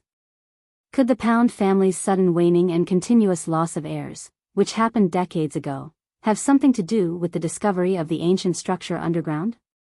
Klein thoughtfully asked, "Do you know where Baronet Pound currently lives?" "I'm sorry, I don't know." Millet shook his head slightly. Klein asked a few more questions, but seeing that he couldn't get any more information, he bade farewell and returned to 15 Mince Street. It was almost 5 in the afternoon and the sky was as dark as the night. Klein thought that the public libraries would be closed by then, so he temporarily put aside the underground structure and prepared dinner for himself. He had wanted to learn to make Fanapotter noodles based on a recipe in the newspapers, but he ended up with noodles mixed in meat, sauce, and vegetables. To his surprise, it tasted pretty good. After having had his fill, Klein tossed a coin casually, divining if he should inform the police. He received a negative answer. The Backlund evening was as serene as other cities, at least in Sherwood Borough. Klein was sleeping soundly, wandering through different dreams in an adrift manner when he suddenly realized, with a jolt, that he was dreaming. Someone is invading my dreams? Klein resisted the urge to frown and pretended to look around in confusion. He found himself in a scorching yellow desert. A roar suddenly came from the sky, and a huge monster dyed in black and gold flew over. The creature had a thick, lizard-like body and a pair of wide wings covered in a hide on its back. It descended and blotted out the sun in the sky. A dragon. A powerful dragon. Klein saw scales the size of a plate, a gaping mouth that emitted pure light, and 2 dark golden vertical pupils. Roar. The dragon spat out a beam of light that seemed to envelop everything. Soon, large swaths of the desert was obliterated. Amid the light, a figure jumped into the air. He was 3 or 4 meters tall, but he didn't have the unique vertical eye of the giants. He had a handsome, young face, and he wore black full-body armor which seemed to be spattered with blood. This giant knight swung his broadsword upwards in countless bluish-white flames, which appeared a little purple, condensed into long spears. They shot at the dragon. It was as if he had an entire army of illusory beyonders helping him in battle. In the midst of the meteor shower, the giant knight leaped onto the head of the dragon, and he swung his sword down. The afterimages he had created earlier instantly overlapped, and the sword rays turned into intersecting lightning. Pow! The ground shook wildly, and the dragon fell, splattering its dark gold blood. At that moment, the scene changed to a huge bloody door. It was the same bloody door that Klein had seen in the ancient structure that very afternoon. With a creak, the bloody door opened a crack, allowing him to catch a glimpse of a black high-back chair. A man of normal height sat on the high-back chair. He had his head lowered, silent and deathly still. As his vision got closer and closer, Klein saw the man's clothes clearly.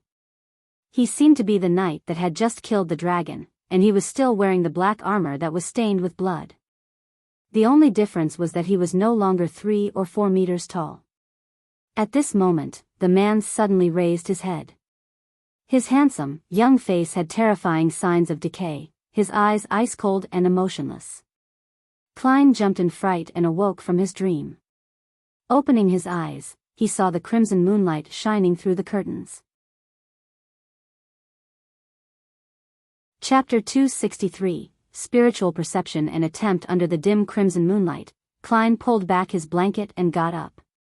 For a seer, putting weight on dreams was a basic requirement, and the dream he just had could never be dismissed as a simple nightmare. Dressed in relatively comfortable clothes, he came before the full-body mirror and said in a low voice, "I dreamed of the blood-stained door in that room." Miss Bodyguard's figure slowly outlined itself above the mirror.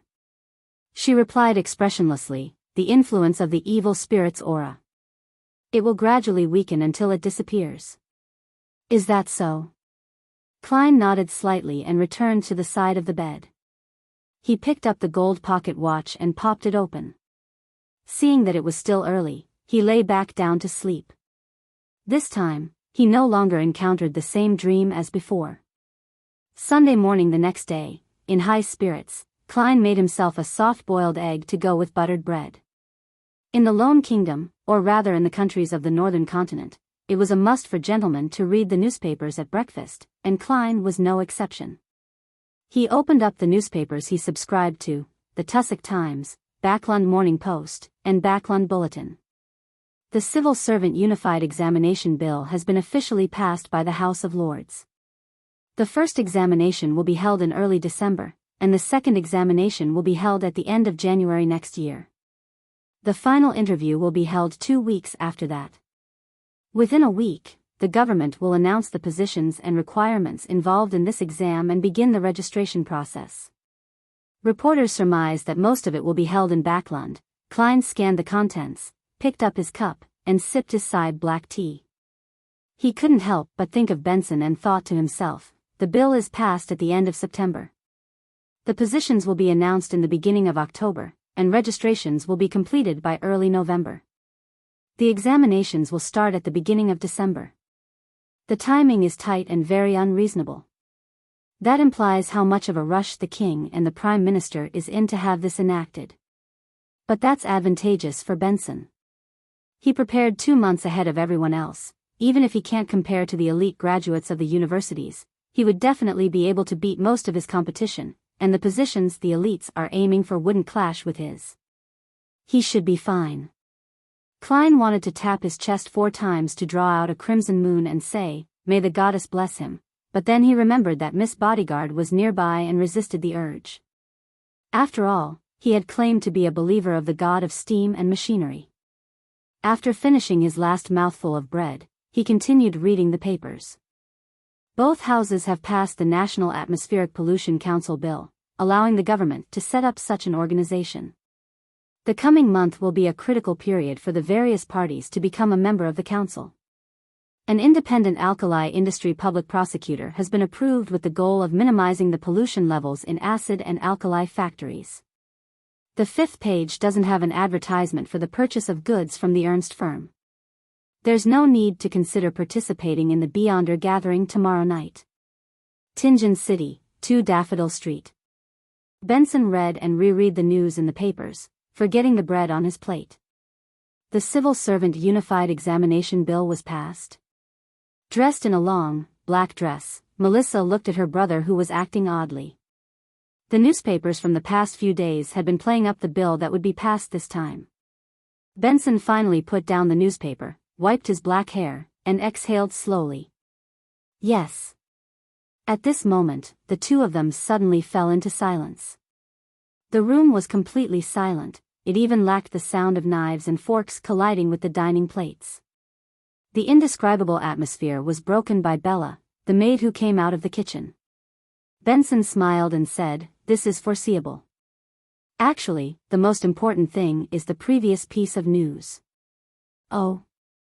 Melissa's expression was unusually quiet. Benson took a bite of his bread and smiled. "The news that the Backlund Polytechnic will be restructured into a university. It'll formally accept students next year. It won't need tests on grammar and classical literature, but will instead focus on the technical aspects. It's very suitable for graduates and students of technical schools everywhere. Melissa, I think you can try." "But," Melissa subconsciously retorted. Benson interrupted her with a smile. "Its tuition will be half as cheap as the Tingen, Perth, KBOI, and Backlund and the other universities. It's equivalent to the Constant Industry University in Mid-Seashire, and there will be even more opportunities for scholarships. Melissa, don't you like machinery, steam, and this stuff? This is the best opportunity for you to have access to much advanced and deeper knowledge. Give it a try, how about it? Don't worry about wasting money. Although that money can allow us to maintain our present lives without working, we're still young. We must not define our lives like this. As you can see, compared to a few months ago, my grammar has improved a lot. It might be better if we change environments. I know you can't bear to part with Tingen and this place. Well, we'll come back eventually, but not when we're young." Melissa looked at the various components on the tea table as her lips moved a few times and she said, "What about Bella? After Klein's death, she didn't want to hire any more maidservants, but when she thought of how tragic Bella's life would be after she lost her job, she gave up on the idea. After all, the extra expense of 5 soldi a week was already nothing to the Moretti family, which had an annuity of at least £300. To this, Benson shook his head and laughed. "There are still a few more months before that happens. We can let Bella find a new job ahead of time. Before that, we will continue to pay her and provide her with a bedroom. Furthermore, her cooking skills are much better than before, so she can apply to be a chef at someone's home. It's a pity. Heh. Of course, everything depends on the premise that you can pass the entrance exams at Backlund's University of Technology." He had wanted to say that it was a pity that Bella didn't have much time to learn how to cook, but after looking at Melissa's gloomy expression, he forcefully changed the topic. Before Melissa could say anything, Benson smiled and touched his hair. "I'm planning on resigning tomorrow and will focus on preparing for the exam. Most of the positions are said to be in Backlund. That's my goal. I hope we can go there together." Melissa was silent for a moment before she slowly nodded her head. At the same time, she put down her fork and knife, wiped her mouth with a napkin, and said, "I'm going to the bathroom." "All right." Benson watched his sister leave the dining table, and the smile that had been plastered over his face rapidly vanished. He took out the silver pocket watch with the vine leaf patterns, took a close look at it, and sighed very quietly. During the whole of Sunday, Klein busied himself with the public libraries in the Sherwood borough in search of information related to Viscount Pound, but the Viscount's family didn't have a single biography, nor did it arouse the interest of any historian to conduct a special study. They were scattered across the annals of history, and Klein, who had no search function to use, felt a throbbing pain in his head as he faced the vast collection of books and essays. He spent 6 hours browsing through a lot of information, but failed to find any useful information. "I have to find someone who has a deep knowledge of the history of the nobility. Or I have to bribe someone in the police department to get the address of Baronet Pound. He's an aristocrat, and the police department must have a corresponding record, and there aren't many aristocrats." When Klein got home, he stood in front of the mirror and talked to the air. The surface of the mirror quickly outlined Miss Bodyguard's gothic regal dress and the black bonnet on her head. She nodded slightly, as if agreeing with Klein. She then suddenly spoke out in a dreamy voice, "The employment period is over." "I know, the 3 days are up." Klein thought for a moment and asked, "If I can obtain some clues about the Pound family, would you like to know?" Miss Bodyguard didn't answer but gave a slight nod. Through Merrick?" Klein asked. After nodding her head again, Miss Bodyguard bent down, lifted up her skirt, and bowed. Her figure quickly disappeared, and the reflection in the mirror was no longer anything special. Klein looked around and didn't relax as a result of that. He proceeded systematically to prepare dinner and fill his stomach. He waited until it was late in the night before returning to his bedroom and drew back the curtains. Then, he took out the iron cigarette case and reached out to touch Rosego's all-black eye. A series of illusory roars immediately rampaged through his mind, seeming to tear apart his mind and destroy his thoughts. With great difficulty, Klein resisted the pain which was making his head explode. Once again, he saw the black threads spreading out from different parts of his body. They were densely packed and illusory, reaching out endlessly. He quickly released his grip to escape from the negative influence. After nearly a minute, everything returned to normal. "Phew, I can finally go up to the gray fog and verify the spiritual perception I had before," Klein silently said to himself as he quickly set up the ritual, summoned himself, and responded to himself. Then, in his spirit form, he carried Azek's copper whistle, picked up the iron cigarette case, and returned above the gray fog. Klein sat at seat of honor at the ancient long table, using his fingers to create spiritual flames and burning the blood-stained documents in the corner and any other items that were no longer needed. When he was done, he opened the iron cigarette case and was surprised to find that the all-black eye had become silent, no longer showing any signs of madness, but that corruptive influence was still settling within. It just wasn't active, as if it was in hibernation. As expected, it's impossible to separate them directly, Klein muttered. Following that, on the other side of the ancient table, a man in a hooded robe appeared. Just like his previous attempt to create a clone, this man was stiff and lifeless. It was obvious that he wasn't someone real at a glance. There was no way he could deceive the members of the Tarot Club. However, Klein already had an idea regarding this. He extended his hand and held the all-black eye. There was silence in his ears, and there were no longer any terrifying howls. Using the amassed beyonder characteristic, he could see that there were also black threads floating out from the fake body opposite him. Soon after, Klein carefully let his spirituality spread out through the all-black eye, touching a few of the illusory threads. All of a sudden, he felt like he was holding on to something. With a thought from him, the fake person raised his hand. It worked. I can use the ability of the Nimblewright Master to create a fake Tarot Club member. However, this is draining on me. I'm unable to maintain a second one. The symbol on the back of the chair won't change accordingly, but it's not like Miss Justice and the rest can see it.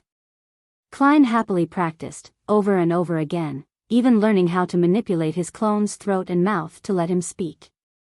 When his spirituality was almost exhausted, he smiled and said to the fake person in front of him, "Welcome, new member. Which tarot card do you wish to draw?" After saying that, he closed his mouth. The fake person opposite him lifted his hand to stroke his chin as he laughed hoarsely, "World. I choose the card, the World." Chapter 264, a 5-person gathering. If the Fool signified the beginning of the Tarot Club, then the World signified the end, a perfect ending of a cycle and sublimation. Klein had named his smuff the World because he hoped that it would lead to a beautiful beginning and end. In the future, I'll be able to make the world make requests or do things that wouldn't be convenient for me. This will greatly reduce the possibility that my image as Mr. Fool will collapse. With an alt, no, a smuff truly is what makes life complete. Klein sighed in relief and waved the world away. Following that, he spread out his spirituality, wrapped himself, and stimulated a descent into the gray fog and returned to the real world. He had left Rosego's all-black eye above the gray fog. After all, he couldn't usually use the item anyway, and he had to constantly worry about having it discovered by others or losing it. After putting away the summoning ritual materials, Klein looked up towards the crimson moonlight that passed through the curtains, filled with anticipation for tomorrow's gathering. When it came to understanding the aristocracy, he believed that Miss Justice would definitely surpass 99% of the people of Leon. And with his smuff, the world, he could directly ask her about the Pound family without worrying about affecting his image as the fool. Of course, this had to be done in a more tactful manner. After all, Detective Sherlock Moriarty was also looking for information on the Pound family, and only with enough information would he be able to perform a divination above the gray fog. Phew. Klein thought hard for a while before he relaxed and fell asleep. After entering the gray fog, it was as though the remnants of the evil spirit's aura had completely disappeared. Klein slept until dawn, but he didn't see the sun because of the thin fog outside. He continued as planned, heading to the rest of the public libraries in Backlund, but he no longer queried the librarians nor did he mention the Pound family. He only leafed through the materials concerning the nobility by himself. At 20 minutes to 3 in the afternoon, Klein entered the mysterious space above the gray fog ahead of time. Inside the vast and ancient palace, he sat down at the seat belonging to the fool. He conjured the fake world on the opposite side of the mottled bronze table as he familiarized himself with operating the world. After a few minutes, Klein took out his pocket watch and glanced at it, sending a message to the crimson star that symbolized the sun to prepare for the gathering. While he waited, he played with the all-black eye and fitted it with a silver chain. Then, he wound it around his right wrist and covered it with his sleeve. At 3 in the afternoon, rays of light shot out from the palace that resembled a giant's residence. Justice, the Hanged Man, and the sun, each projected a blurry silhouette dyed in crimson. "Good afternoon, Mr. Fool, good afternoon." Audrey was about to greet every member of the Tarot Club when her gaze suddenly fell upon the figure seated at the very end. It was a stranger wearing a hooded black robe. He was also illusory and hazy. "This is?" Audrey looked at Mr. Fool with both puzzlement and delight. "Has the Tarot Club grown bigger again? Is it Furs or Zio?" "No, the height doesn't match." "Is it someone else?" While Audrey was deep in thought, Klein leisurely leaned back and said, "This is a new member, Mr. World." At the same time, through his gray fog-augmented spirit vision, he discovered that the surface color of the sun's astral projection had become a little purer, but it had yet to reach the standards of Sequence 8. His initial judgment was that the sun had completely digested the barred potion. "Hello," Audrey greeted politely, curiously scrutinizing the new member. She quickly read some of the corresponding details through the hazy fog. "Mr. World is a person who is reserved. He seldom moves and always wears a straight face. I wonder where he's from. Lone? Intis? Or a place as mysterious as the City of Silver?" Audrey nodded thoughtfully. After so many gatherings, she had deduced one thing from the fact that the sun couldn't engage in their conversations, that was, that he was most likely not speaking the Lone language and that the information that he heard was most likely translated by Mr. Fool. After the Hanged Man, Alger, and the sun, Derek, greeted the world respectively, to which the newcomer gave a rather cold response, Klein looked at Justice and said, "The 2 candidates you have nominated are still under examination. I'll give you a simple task. You can entrust it to them in your name. This is part of the examination. It should be this strict." Not only was Audrey not disappointed, she even felt that it was only necessary. The members of the Tarot Club must be strictly selected, not just anyone can become one. She thought proudly before adding in a somewhat guilty tone, "And for me to be pulled in by Mr. Fool at the very beginning shows that I was lucky, and luck is a unique quality as well." "All right, please issue the mission," Audrey gave an affirmative answer. Klein stretched out his right hand and placed it on the table, showing a picture of Lenevis and his dressing. "Investigate the man in the painting. He's in Backlund." Klein had the portrait appear in front of Miss Justice. Audrey looked over and saw a young man with neatly combed black hair and round glasses. He had a full forehead. It was a colored oil painting, with taunting brown eyes that seemed abnormally protruded, and at the bottom were the words, formerly known alias, Lenivis, and other information.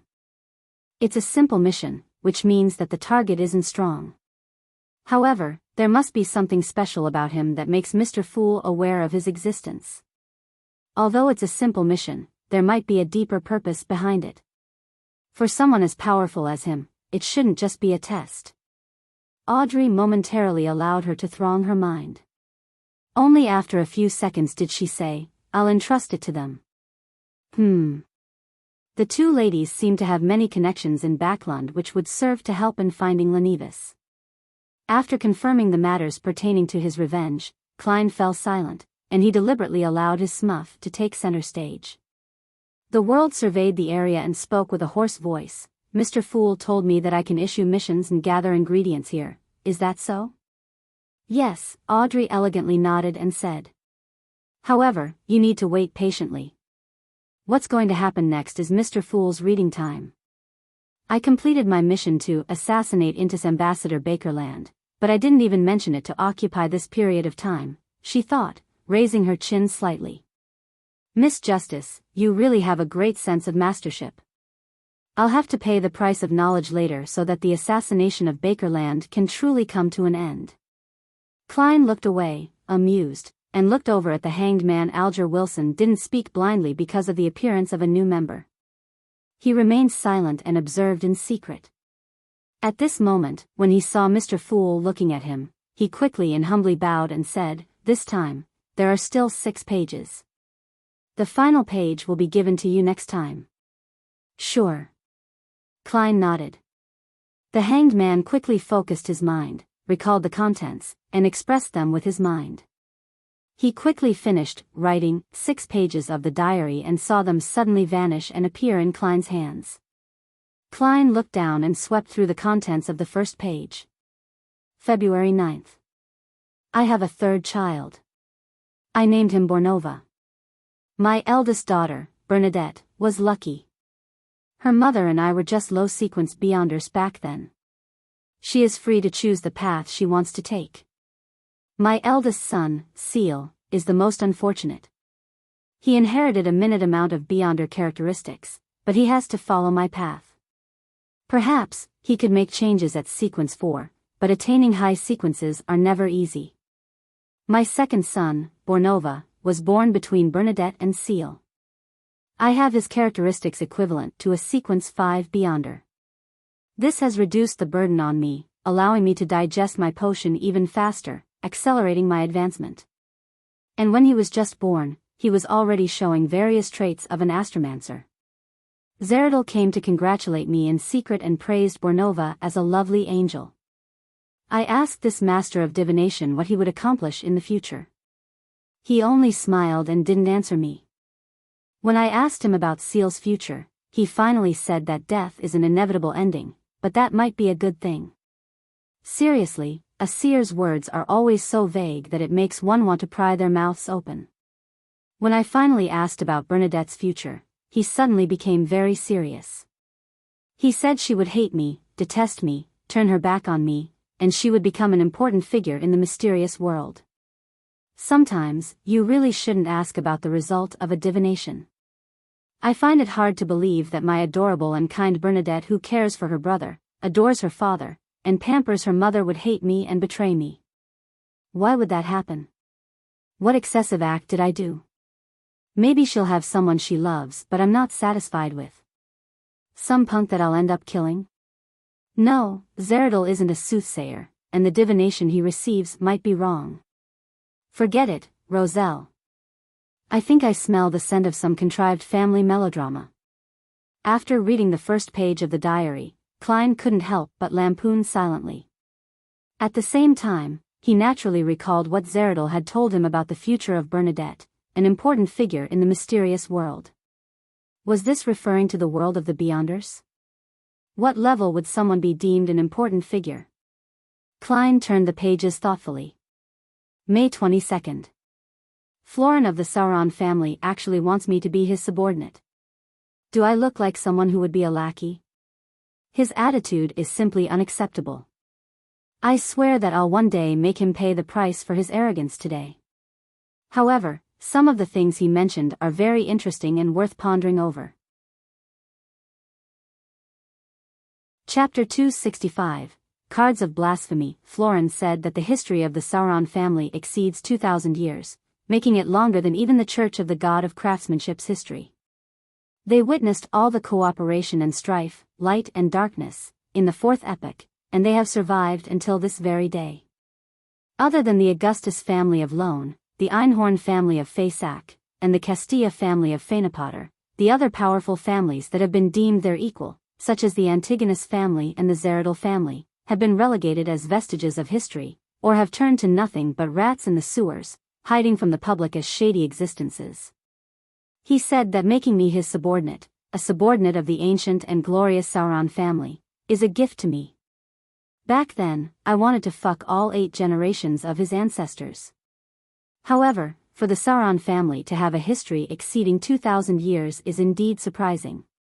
The fourth epoch is known as the Epoch of the Gods. Be it the 7 orthodox deities of the present times, or Death, Primordial Demonis, Dark Side of the Universe, and the True Creator, they all remained active in the real world. Legend had it that they frequently did miracles.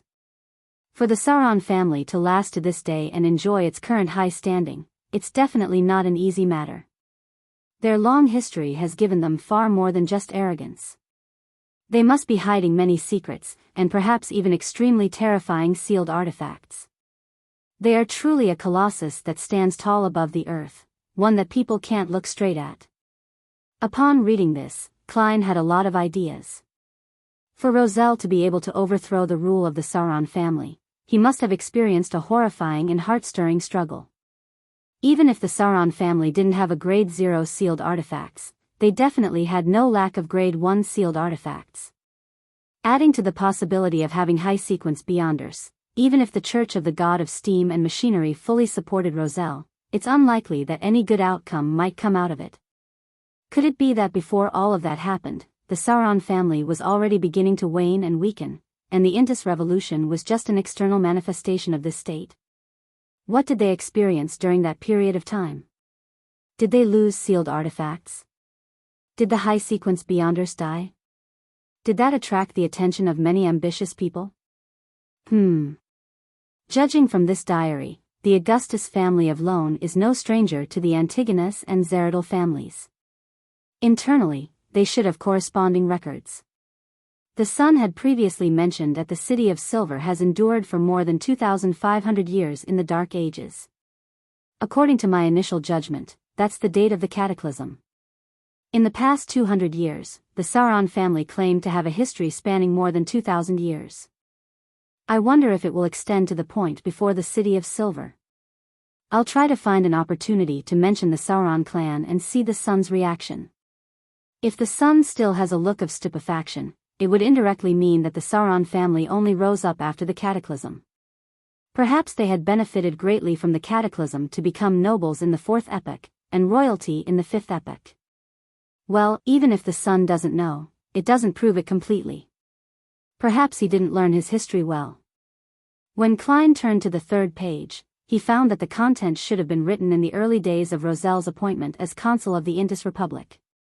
From the diary entries on this page, it can be seen that Roselle had developed and promulgated a new civil code which encouraged inventions, protected trade, and the incubation of the Industrial Revolution. It wasn't him merely satisfying his own warped humor of acting as this world's Napoleon and his ambition to change the world. What he did allowed him to reconcile with the Church of the Eternal Blazing Sunday. The Eternal Blazing Sun was also the god of deeds, the guardian of businesses. The closer to the times the civil code was and the more prosperous trade was made it more in line with the needs of the church. Judging from this part of the diary, the relationship between Roselle and the Church of the Eternal Blazing Sun was gradually thawing and beginning to improve. When he brazenly claimed the title of emperor more than 10 years later and called himself Caesar, it's likely that he obtained the simultaneous endorsement of the two churches. Otherwise, it would have been too risky. Then, what resulted in his assassination? Klein cast his gaze at the 4th page in puzzlement. August 11th. That retard Florin is showing off again.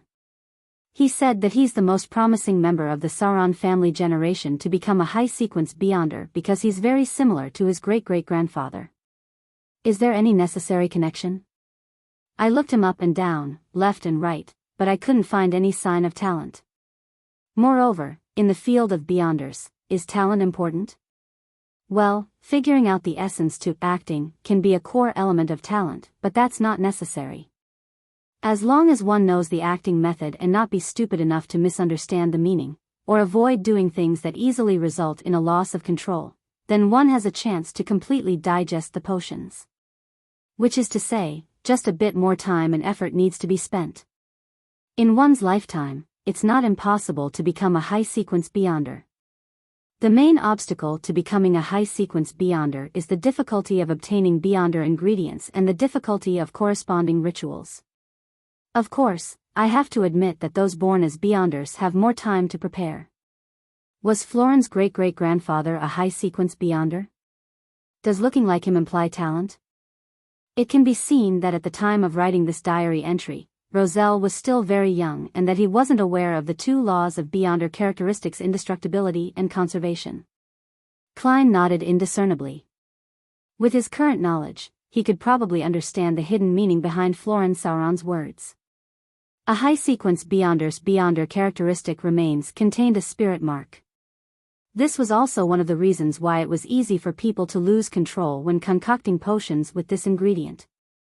And people who resembled the original owner could avoid this negative influence to the greatest extent. Their chances of success were higher than the average person, so they were considered gifted.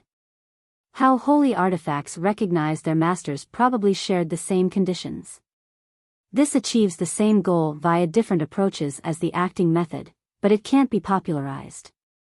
Once the advancement is successful, one would still have to do the acting method required of the potion to completely digest its characteristics. While in deep thought, Klein glanced at the two diary entries at the back of the page and discovered how much Emperor Roselle enjoyed the liberalness in Intis, but he was worried that his future wife would be equally liberal. With the paper making some noise, Klein placed the fifth page at the top. April 20th. I participated in that ancient organization's secret gathering once again. Those members still leave me shaking. It's hard to believe that they're actually all members of this organization. This time, I learned some of the ancient organization's philosophy. They believe that people will always lose some of their individuality bit by bit until they sleep. Hence, by trying hard to observe and remember oneself, one can use the various types of information to achieve the purification needed to face the final end of days. They've kept and passed down secrets for thousands or even tens of thousands of years. They believe that dusk is inevitable, and that doomsday cannot be avoided. They believe in the original creator and believe that he is not truly dead. When dusk comes and everything ends, he will wake up from his slumber and let everything return to him. He will create a new world, a new history. All of the actions from this organization stem from this belief. It can be said that they show great animosity to the true creator. They aren't stingy with their descriptions to describe him as fallen and evil. They wield the second blasphemy slate and the 22 paths of the divine, but they only allow members to choose a few of them, with the exception of those who were already Beyonders when they joined. Are there any secrets to these pathways? I'll first jot it down and analyze it in the future. These pathways are Bard, Sailor, Reader, and Spectator. I have to change my habits of calling these sequence pathways in the future. Using those names in that ancient organization makes me appear quite uneducated. This is very similar to what I've analyzed from my hostile relations and from Mr. A's request, with it being very similar to how the Bard, Sailor, Reader, and Secret Suppliant pathways can be exchanged at sequence 4. Is Manipulator a high sequence of the Spectator pathway? Why do many secret organizations declare that the apocalypse would definitely befall us one day? For example, the Demonist sect, this ancient organization, and they themselves do not rely on this to proselytize. Is it a requirement for brainwashing, or would there really be a so-called dusk? Klein thought of many things, but due to a lack of information, he was unable to come to a definite answer. At the same time, He couldn't help but silently lampoon, "Roselle, can't you just write down the name of that organization?" Resisting the changes in his expression and body movements, Klein turned to the last page, which had relatively little content, and read. January 1st. A beginning of a new year. I happened to finish my first card of Blasphemy. I will hide the ultimate secret of the 22 paths of the divine in these different cards of Blasphemy and scatter them across the world. If things fail, they'll be the best insurance that my children can fall back onto. I'll disrupt the order they wish to have and spread the profound mysteries of the divine. These cards of Blasphemy will possess characteristics of being anti-divination and anti-prophecy. Apart from the ones I'm giving my children, the fated ones will receive it. I'm a person who makes sure to square accounts when it comes to grudges, and after I die, who cares if floods deluge the heavens? Oh, I didn't create that sentence. In short, the more chaotic the world is, the better it is. I have to consider how to name the cards of Blasphemy that will form a set. The Paths of the Divine, number 22. The major arcana tarot cards also have 22 cards. They can match quite well, but there are a few that don't meet the requirements. I need to make some changes to match the original potion names. That ancient organization is my last and biggest insurance. I don't know if they'll support me, or the manner in which they'll support me in.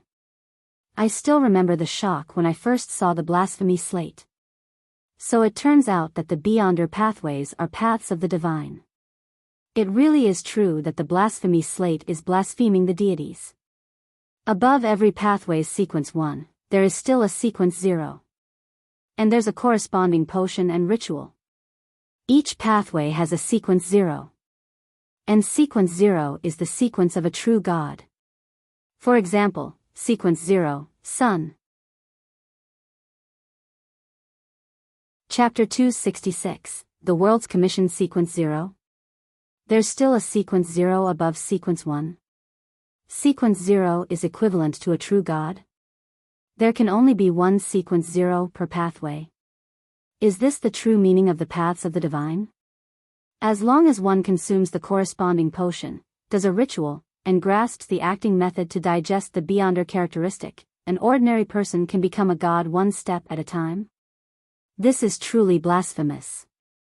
Could the main ingredients of the final potion be the godhood, divine blood, and body of the eternal blazing sun?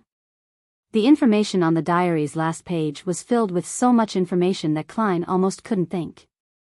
He almost made additional body movements. The 22 paths of the divine correspond to the 22 sequence 0s. Sequence 0, Sun, does sound very powerful. Perhaps there's a sequence 0, Death? I wonder what the names corresponding to the goddess and the lord of the storms are. According to Emperor Roselle's description, some of these cards are identical to the major arcana tarot cards, but some of them are different. The cards of Blasphemy he created were standardized with the names of the potions. These can no longer be called potions.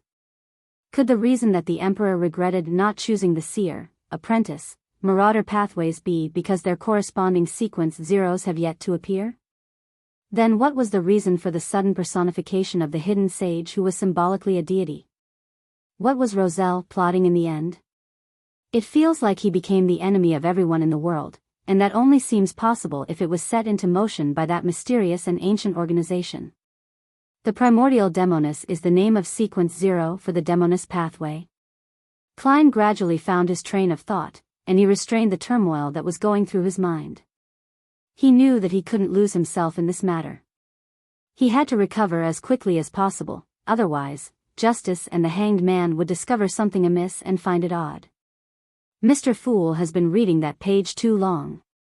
I really want to obtain one of the cards of Blasphemy that Emperor Roselle created. I want to know what else there is, other than the godhood providing potion formulas and the corresponding rituals. Klein suppressed his shock and puzzlement and made Roselle's diary disappear from his hands. He rapped the corner of the bronze table and looked to the side. Miss Justice, well done. You finished Bakerland in less than a week. According to the agreement, what kind of payment do you want? Bakerland is dead? That fast? Alger had left the islands in the past few days and hadn't received the appropriate information.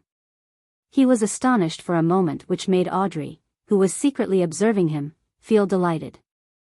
Even if Alger was in the capital of the Worsted Archipelago, the city of generosity, Biyao, he might not have been informed in a timely fashion.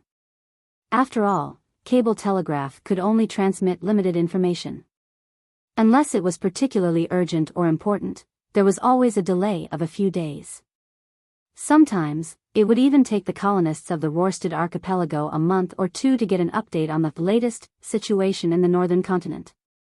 Restraining his thoughts, the hanged man looked at Mr. Fool in the thick fog and respectfully said with a hint of humility, "I'm very sorry. I just managed to contact someone and couldn't help. This is a commission, not a help request. Don't worry about it." Klein chuckled. He turned his gaze back to Miss Justice, waiting for her to say what she wanted in return. "May the goddess bless me. Please don't let Miss Justice's request be too difficult. It's best if I can repay her with knowledge. I've learned quite a lot of amazing things from Roselle's diary." Klein silently prayed to the goddess. Of course, he was very clear that with the gray fog separating them, the Evernight goddess definitely wouldn't be able to hear his prayers. Audrey's eyes darted around as she thought for a few seconds. "Be honest and not greedy, Audrey, and stick to your principles." She gave a faint smile and said, "No, I'm actually the one still owing you." "No, I owe your adorer the bounty." Rear Admiral Kalangos's bounty was worth a total of £30,000. "I should give your adorer £15,000. Killing Bakerland cost £10,000, so I still need to pay an additional £5,000. However, due to the matter with Bakerland, my finances are recently quite tight. I can only pay this bounty in a few months. Mr. Fool, is that all right?" After she finished speaking, Audrey quietly exhaled. She felt that the little stone pressing against her heart was finally gone. Although discussing money and calculating the payment in front of Mr. Fool feels somewhat inappropriate, I can't hide the rewards I received from his adorer. Audrey sighed silently.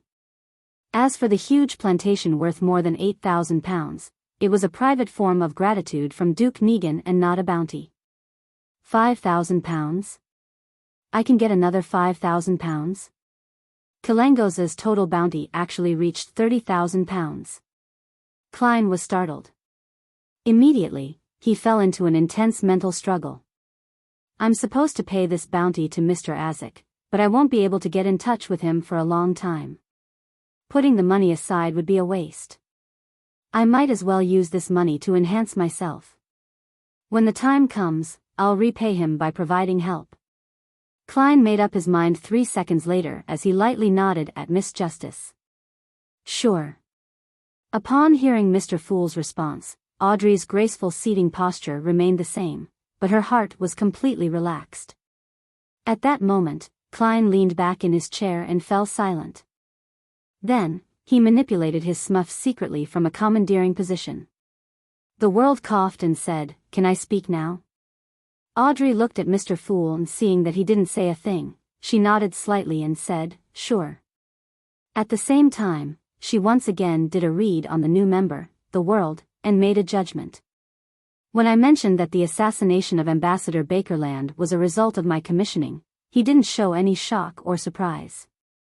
He either doesn't know the importance of the matter, not understanding the importance of an ambassador, or he's someone who can keep his calm and is good at hiding his emotions and bodily movements. The way he mouths his words doesn't match what he says. It should have been translated by Mr. Fool as well, which makes it impossible for me to get his original vocal tics, or know what language he usually uses. Thoughts flashed through Audrey's mind before Mr. World's hoarse voice sounded. "I wish to obtain the true root of a mistrayant, at least 60 milliliters of its juice, as well as the spring of the elves' marrow crystals and the complete spinal fluid of a dark-patterned black panther. Which one of you can provide it, or provide any relevant clues? What do you wish to exchange them for?" Klein added the beyonder ingredient needed by the apothecary to his commission so that the Tarot Club members wouldn't be able to guess the main ingredients of the formula he wanted. Before Justice and the Hanged Man could react, the son who had been silent the entire time finally opened his mouth and said, "I know where Miss Treyant's are and I can help you obtain the materials. However, I must wait until I finish my advancement and have sufficient strength to join the corresponding patrol team." Recently, he had been accumulating merit points and rewards. He was working hard to obtain the main ingredients for the light supplement through the City of Silver's officials and private markets. He was still lacking quite a bit, as expected of the dangerous City of Silver with its numerous monsters. Klein silently commented in admiration, allowing the world to ask, "Then what do you wish to receive in exchange?" Without hesitation, Derek replied, "A weapon that suits me and can increase my combat strength." The reason why he didn't mention the corresponding ingredients for light supplement was because City of Silver had them all. They could be obtained through his own hard work. Upon hearing this request, Klein immediately thought of the inscribed steel sword that had appeared at the Beyonder gathering organized by the elderly gentleman, Eye of Wisdom. It was sharp enough, had the effect of exorcism and purification, and could be used for 3 years. It was valued at £500, perfectly matching the son's described requirements. "Why didn't you say so earlier? It has already been bought by someone else." Klein silently stared at the members, while the world nodded and said, "I will find a weapon that meets your requirements as soon as possible. Is this transaction to be witnessed by Mr. Fool?" Klein nodded slightly to express his agreement. At that moment, Audrey shot a glance at the son and warned him. Apart from the Miss Trent's juice, Mr. World's requested ingredients correspond to a sequence 7.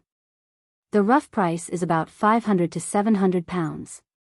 She felt that the son was too naive and was worried that he would be cheated by the unreadable Mr. World with cheap weapons.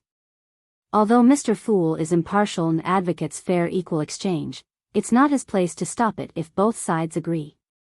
After all, some items are of low value but there are people who are in urgent need, so adding a premium to the price is very normal. Audrey thought to herself. A sequence 7 formula is about £800, Alger added. He had an instinctive aversion towards new members.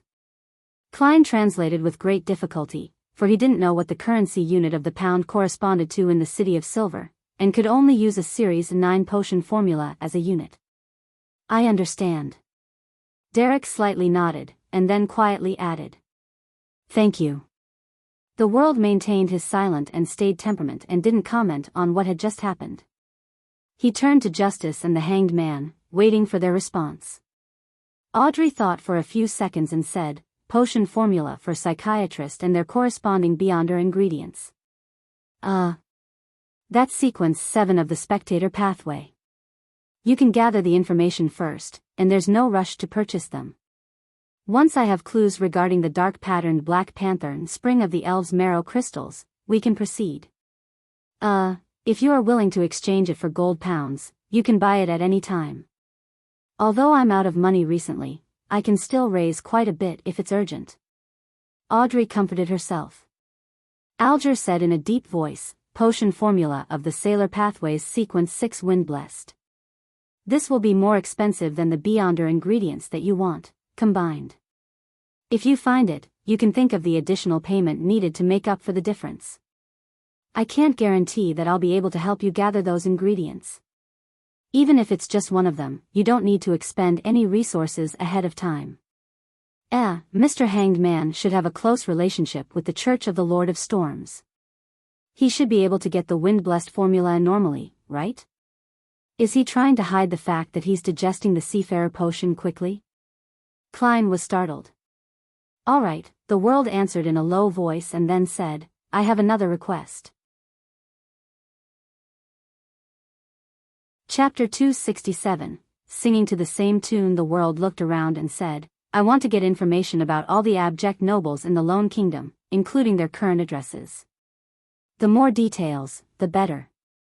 He didn't directly mention Baronet Pound since Detective Sherlock Moriarty was currently handling an investigation regarding an underground structure that involved the Pound family. Klein didn't want Justice to figure out the world's identity through this connection. "I can't ignore any details," he emphasized to himself. Audrey stared blankly upon hearing that. She once again examined the member at the end of the long bronze table and probed, "What do you want to do?" The world laughed with a hoarse voice. "That's not something you need to worry about. I'm only searching for some things. I won't do them any harm. I can swear on this point and allow Mr. Fool to bear witness. Mr. World is really good at controlling his body language. Is his sequence the nemesis of a spectator or telepathist?" Audrey thoughtfully nodded and said, "I know some information about abject aristocrats, but it's not sufficiently detailed, concrete, or comprehensive. I need some time to gather all of it. It'll take 3 or 4 days, is that okay?" As a noble, it was compulsory to have some knowledge about people in the same class.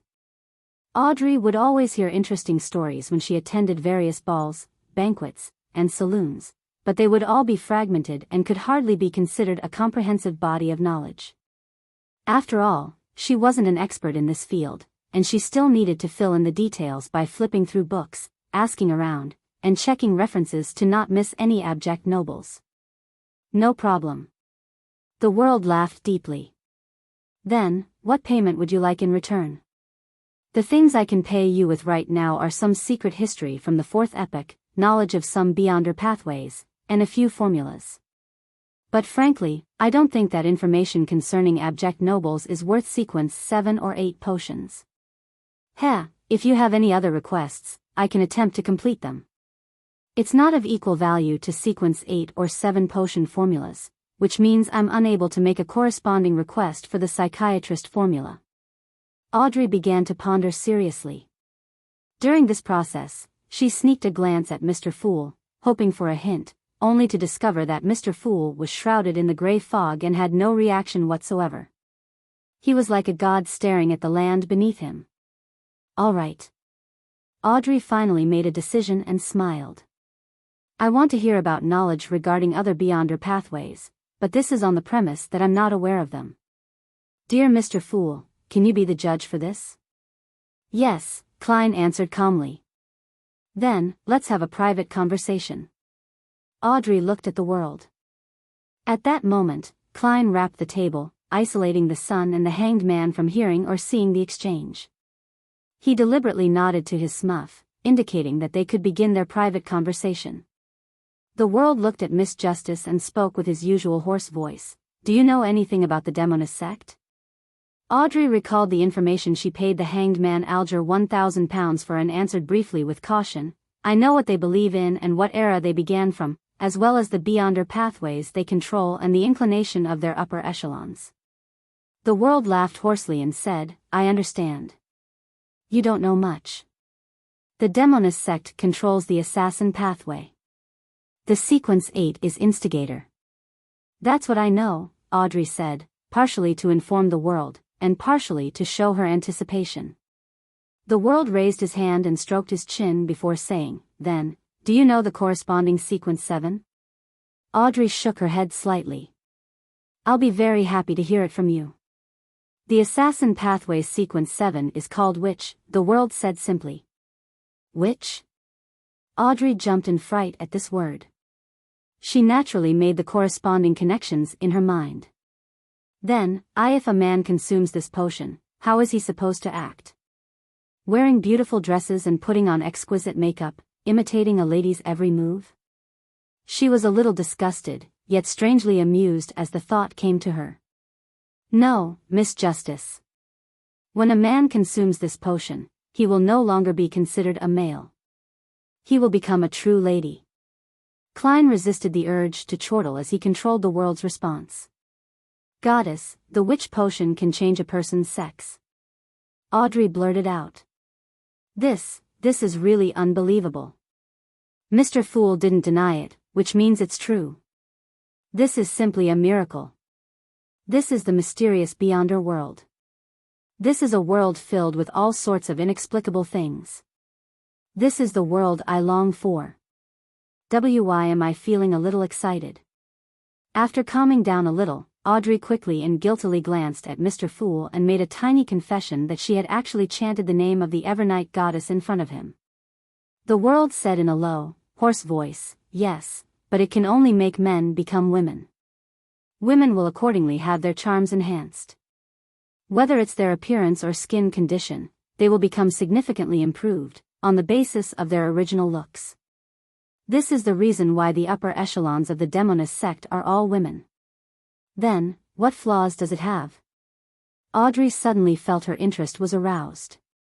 The world answered in an unhurried manner. The requirement for their acting is to become evil-doers who bring about calamity, disease, and pain. Audrey exhaled slightly and felt a little disappointed. Her mind whirled quickly, and she immediately had a new question.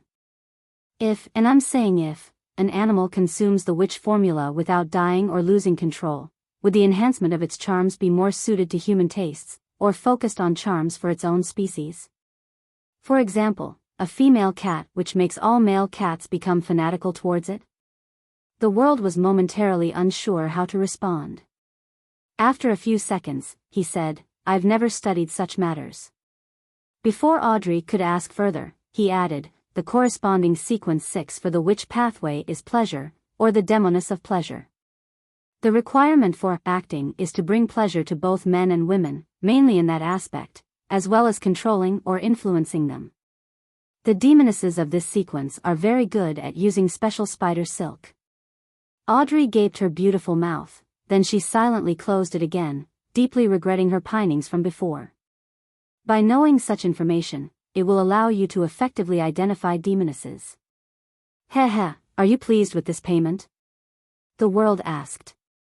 Audrey nodded gently and said, it helps me a lot. The deal is completed.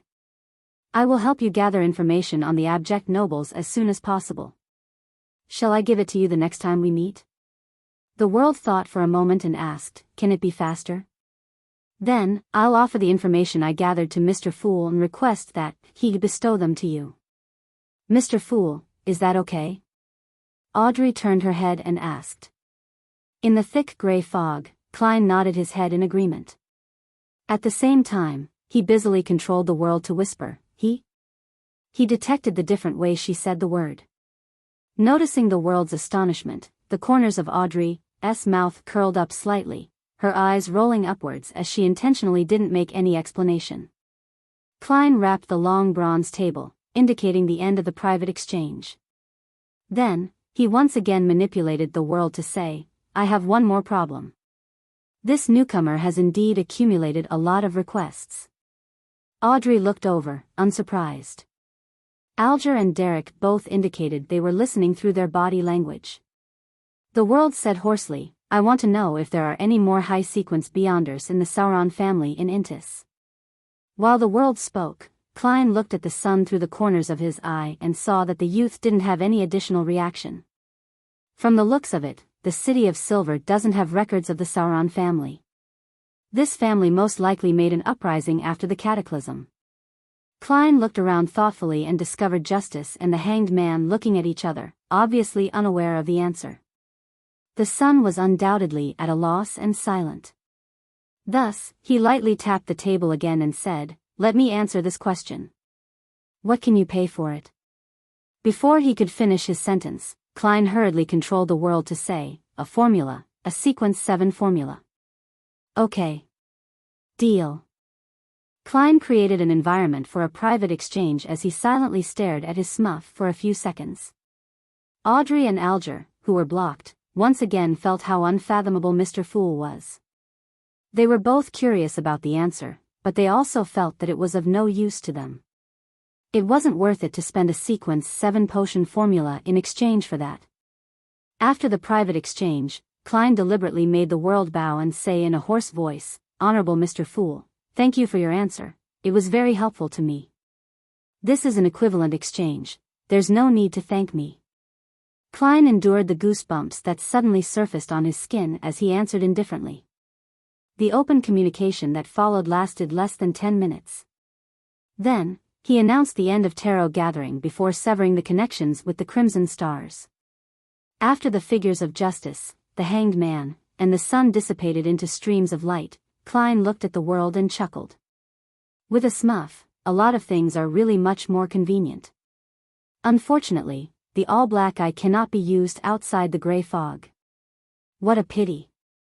As he thought that, he controlled the world to stand up and bow, then he let it melt into the majestic palace. As he had to divert some of his attention in order to control his smuff, Klein had expended a great deal of his spirituality. He didn't continue staying in that space, and after retrieving the all-black eye and placing it behind the bronze table, he immediately returned to the real world. At that moment, there was a rare case of Backlund sunshine, seen in autumn or winter, behind the tightly shut curtains. Klein didn't have the time to take in this view. He slept for half an hour to recover some of his energy. After waking up, due to having gained Miss Justice's promise and the fact that it wasn't urgent, he had no plans on searching for information at the library, and instead, decided to head to one of the many cemetery sites on the outskirts of Backlund before nightfall. Klein was going to test the influence of Azek's copper whistle to understand its scope and limitations. Of course, the experiment would only be carried out after dark. The reason why he was heading out now was that it would be very strange and very eye-catching to hire a carriage to visit a cemetery in the evening. Chapter 268, The Cemetery and the Hospital. When the steam metro arrived at the southern bank of the Tussock River, Klein rented a carriage and headed to the Aston Cemetery on the outskirts of the South Borough, which was managed by the Church of the God of Steam and Machinery. Under the darkness of dusk, the trees around the cemetery seemed to bare their fangs and brandish their claws, blocking out the light like monsters lurking in the darkness. After the carriage driver took the 4 soldi Klein paid, he looked at the cemetery and muttered, "Do you need me to wait here for you?" "No, there's no need. I'm here to visit a friend." Klein came up with an excuse, and he immediately noticed the change in the driver's face. This is a cemetery, to visit a friend with the sky already dark. The driver could hear his own heart thumping. Klein jolted to his senses, smiled, and added, "He's the tomb keeper here." The carriage driver was immediately relieved, but he didn't dare stay. He quickly drove the horses and left. Klein circled the graveyard until the night truly set in.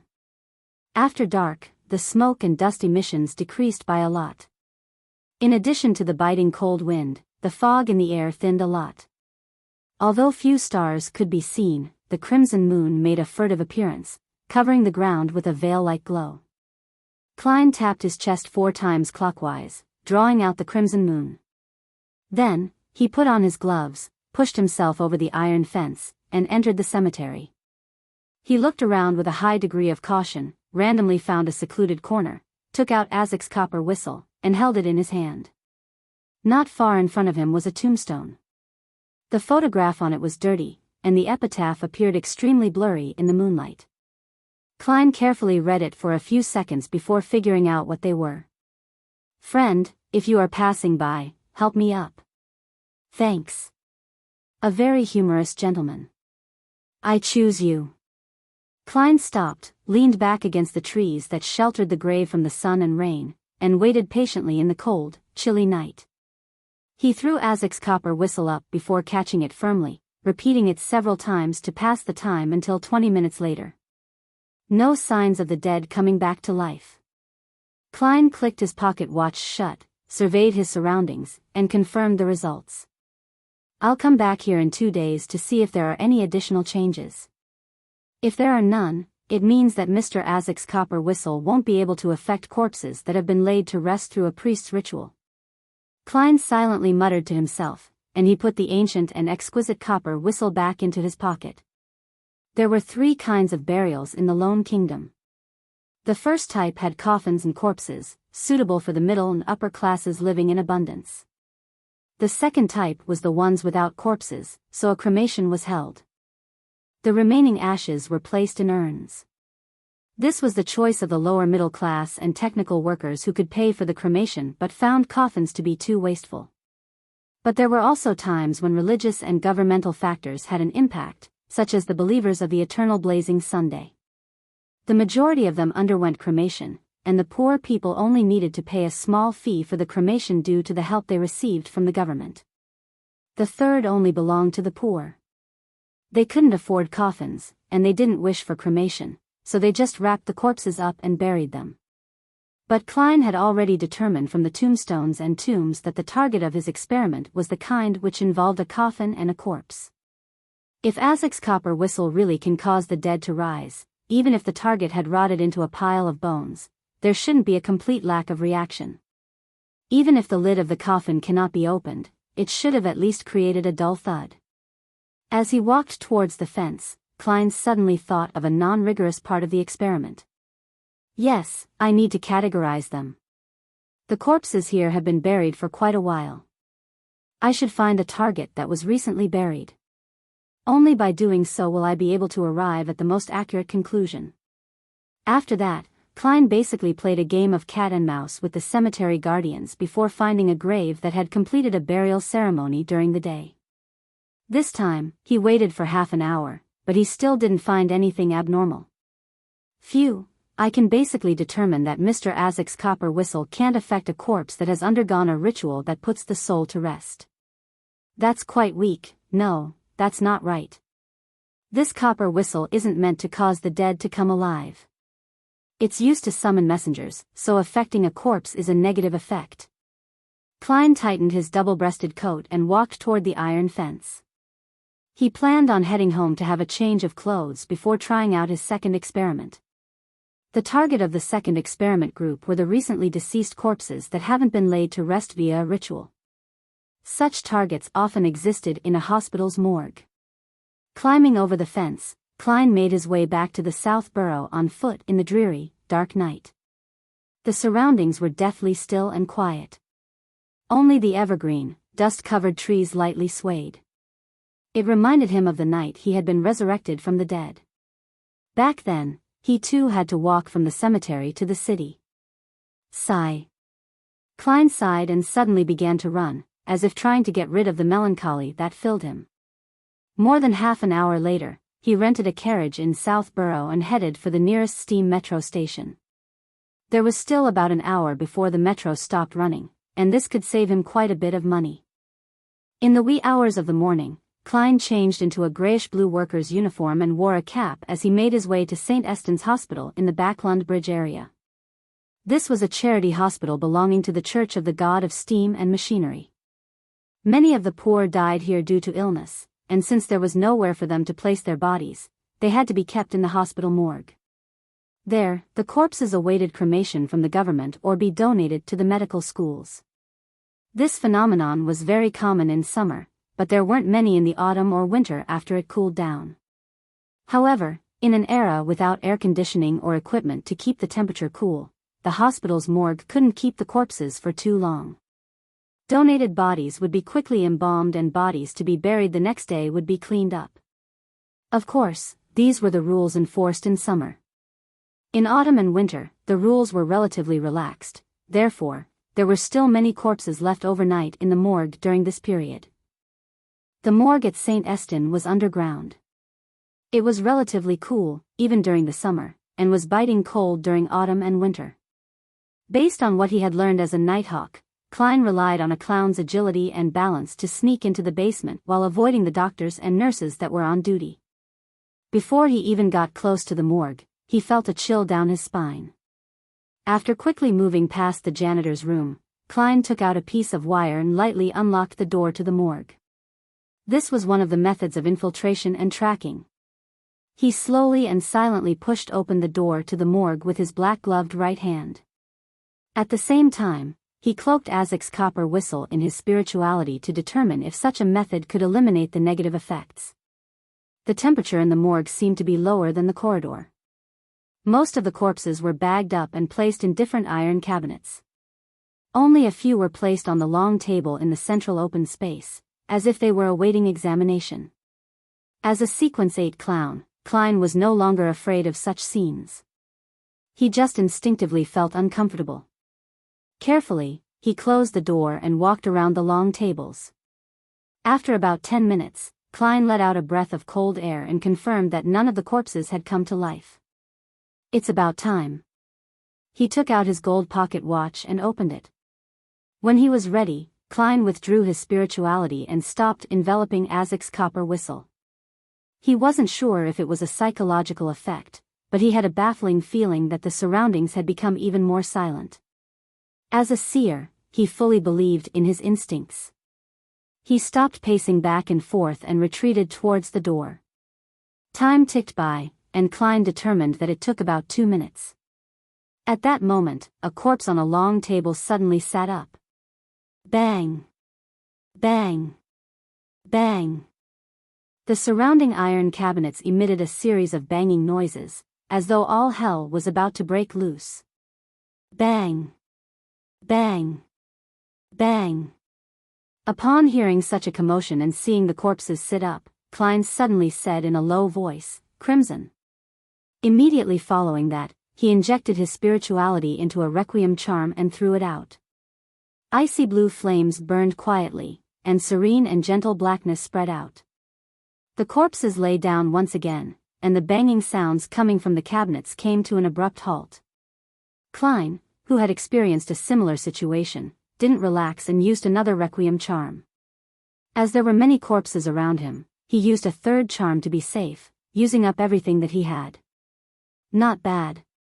Indeed, it only affects corpses that haven't been put to rest via a ritual. This includes corpses that haven't been dead for too long and zombies. Using my spirituality to shield the whistle can prevent such effects. Klein thought with a smile. Seeing that none of the corpses were making any abnormal reactions, he prepared to open the door and leave. At that moment, he suddenly heard footsteps coming from the outside and saw a faint light seeping in. The elderly janitor had been attracted by the banging sound in the morgue. He was approaching with a lantern in hand. Klein looked around, placing his hand on the door. He nimbly jumped up, stopping at the spot between the door and the ceiling. His fingers dug into the bumps and cracks as he maintained perfect balance. Creak. The elderly janitor opened the door with his key and entered the morgue. He took a few steps forward, held up his lantern, and examined the iron cabinets and long tables, as well as the corpses. Behind him, Klein nimbly jumped down and landed silently. Seizing the opportunity, Klein quickly escaped from the morgue. He used the janitor's room to hide for a few seconds before carefully returning to the upper floor. After the elderly janitor surveyed the surroundings and didn't find anything out of the ordinary, he mumbled a sentence, in fear of the corpses, and quickly left. He locked the door and didn't stay any longer. Returning to the guardroom, he wrapped a thin blanket around himself and took several minutes to calm his racing heart before mumbling to himself in a low voice, "Those old guys always tell me about the weird things that happen in the morgue, hoping to scare me. Those weird sounds just now should count as well. It doesn't matter. Those corpses didn't come back to life either. Pooey, there are no such things as zombies and wraiths." At the same time, Klein was walking comfortably along the quiet, dark streets, happy to be free of a latent threat. He looked at the elegant gas lamps that lined the sides of the street and looked forward to the future Beyonder gatherings. As long as he obtained a weapon with a special effect, he would be able to obtain one of the main ingredients of a magician. Although I don't have much money right now, I still have a lot of assets that I can use to exchange. For example, the telepathist potion formula, or the formulas for Bard and Light Suppliant.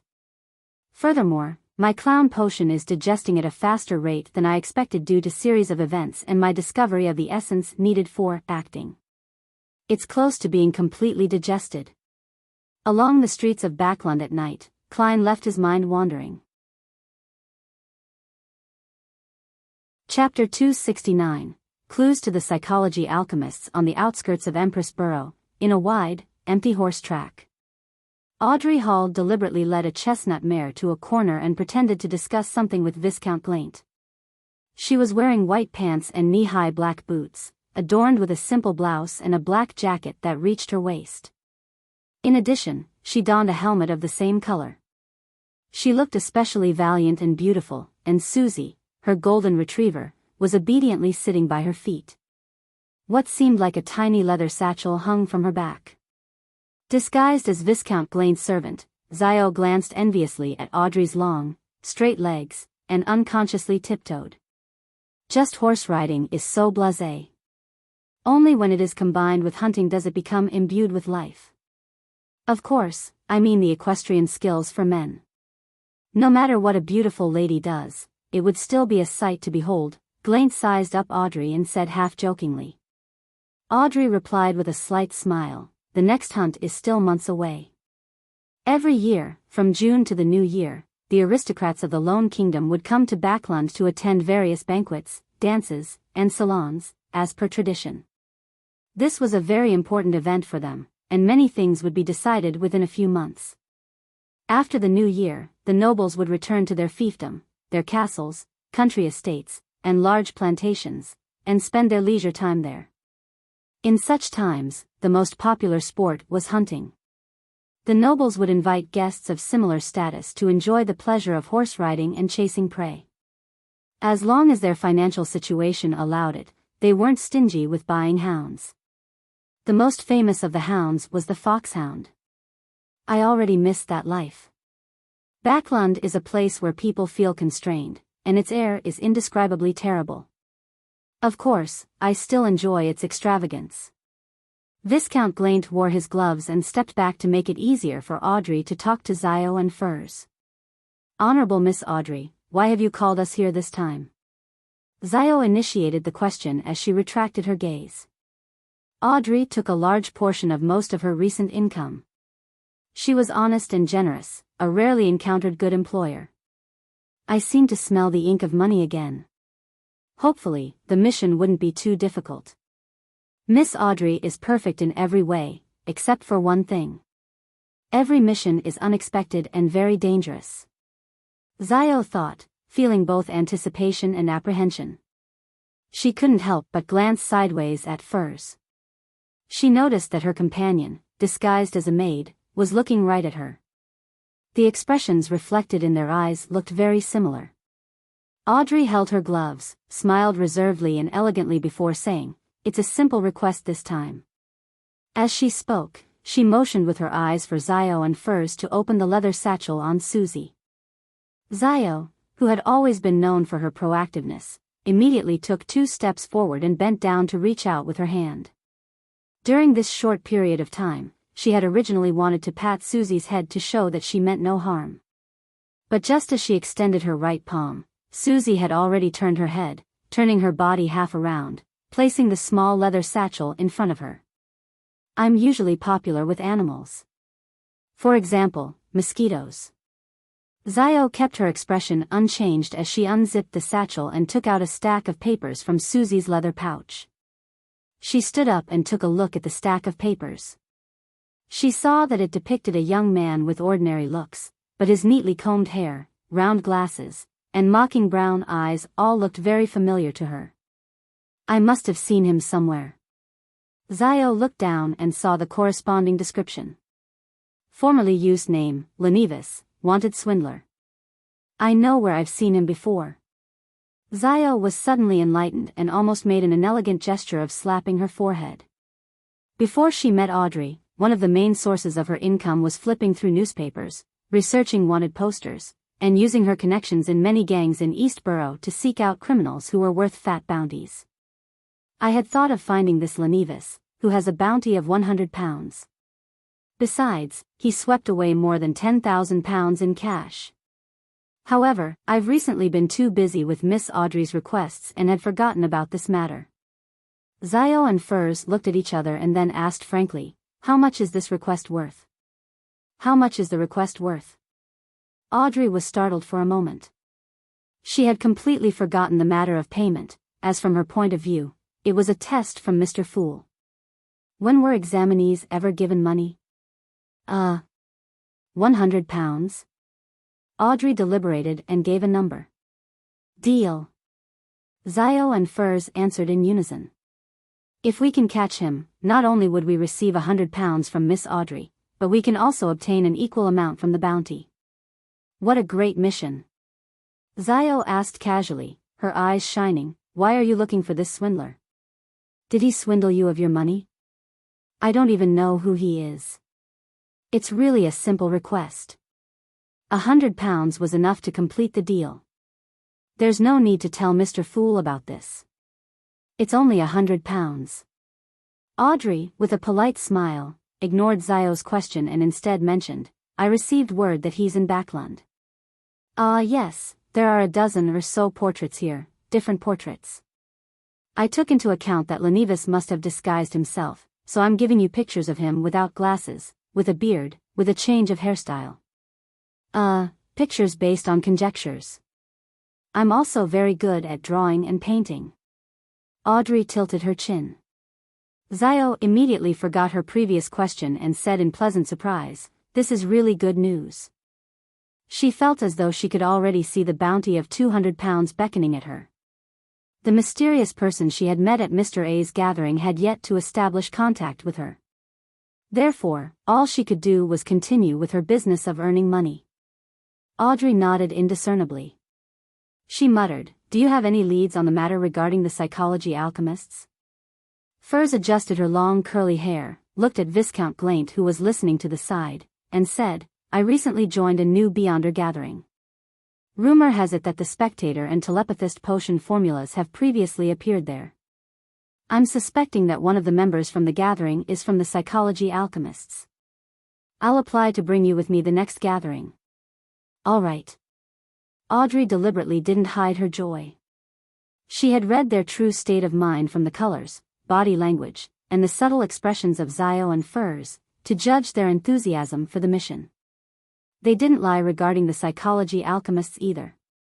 Viscount Glaint mumbled, "Audrey's matters seems to be on the brink of success." "Where's my formula, Audrey?" "There are really no clues as of yet.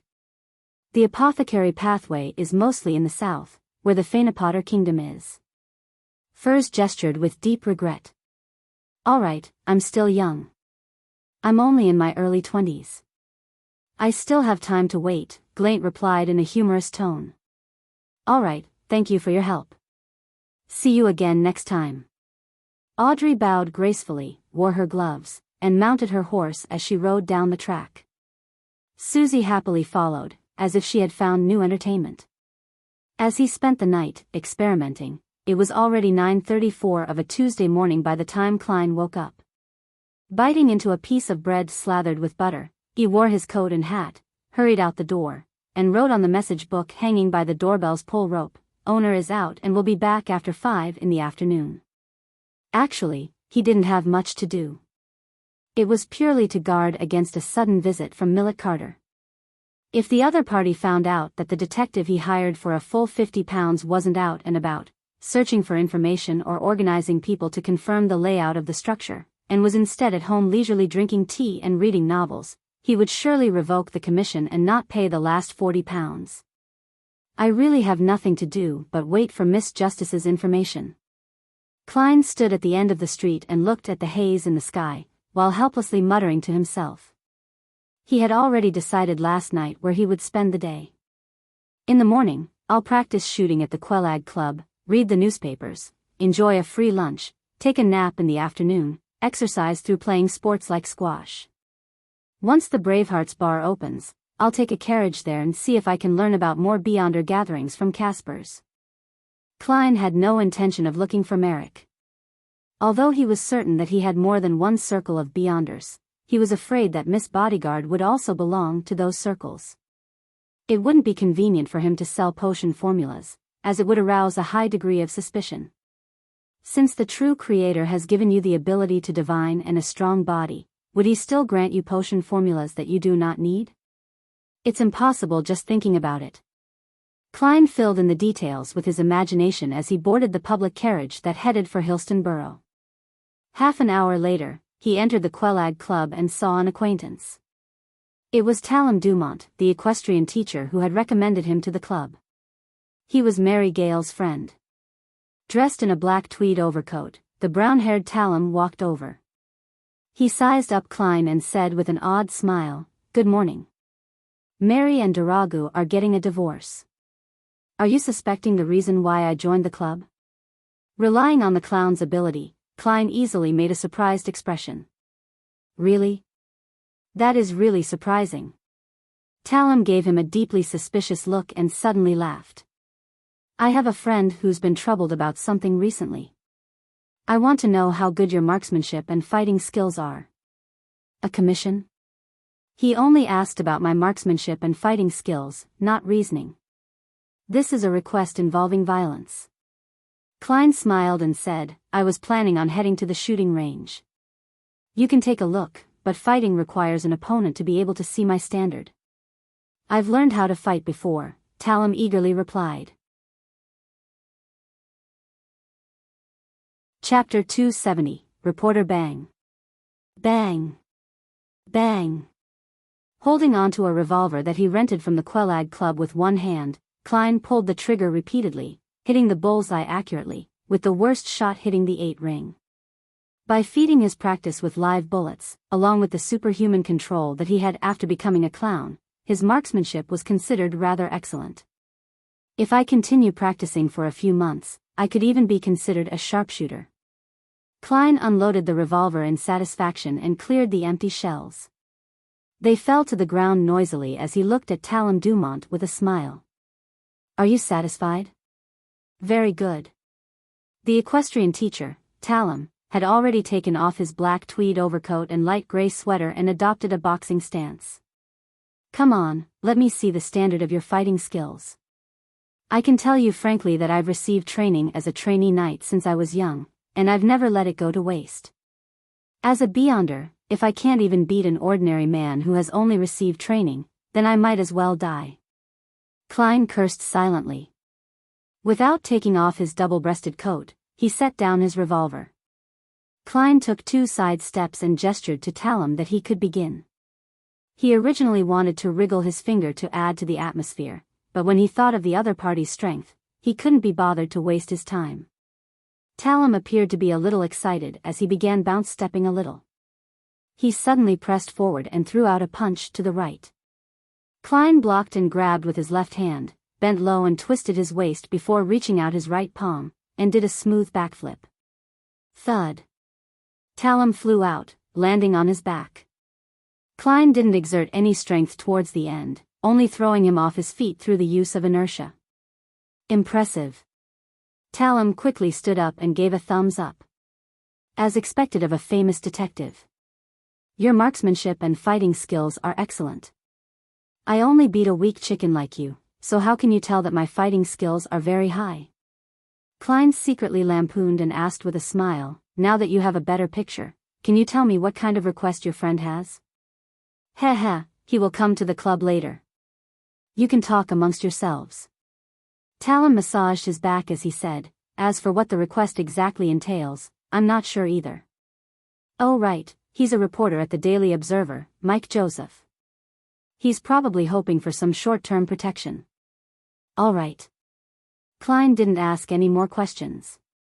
He continued practicing his shooting, but he didn't limit himself to a revolver. He also practiced with a hunting rifle, a single-shot rifle, and a repeating rifle.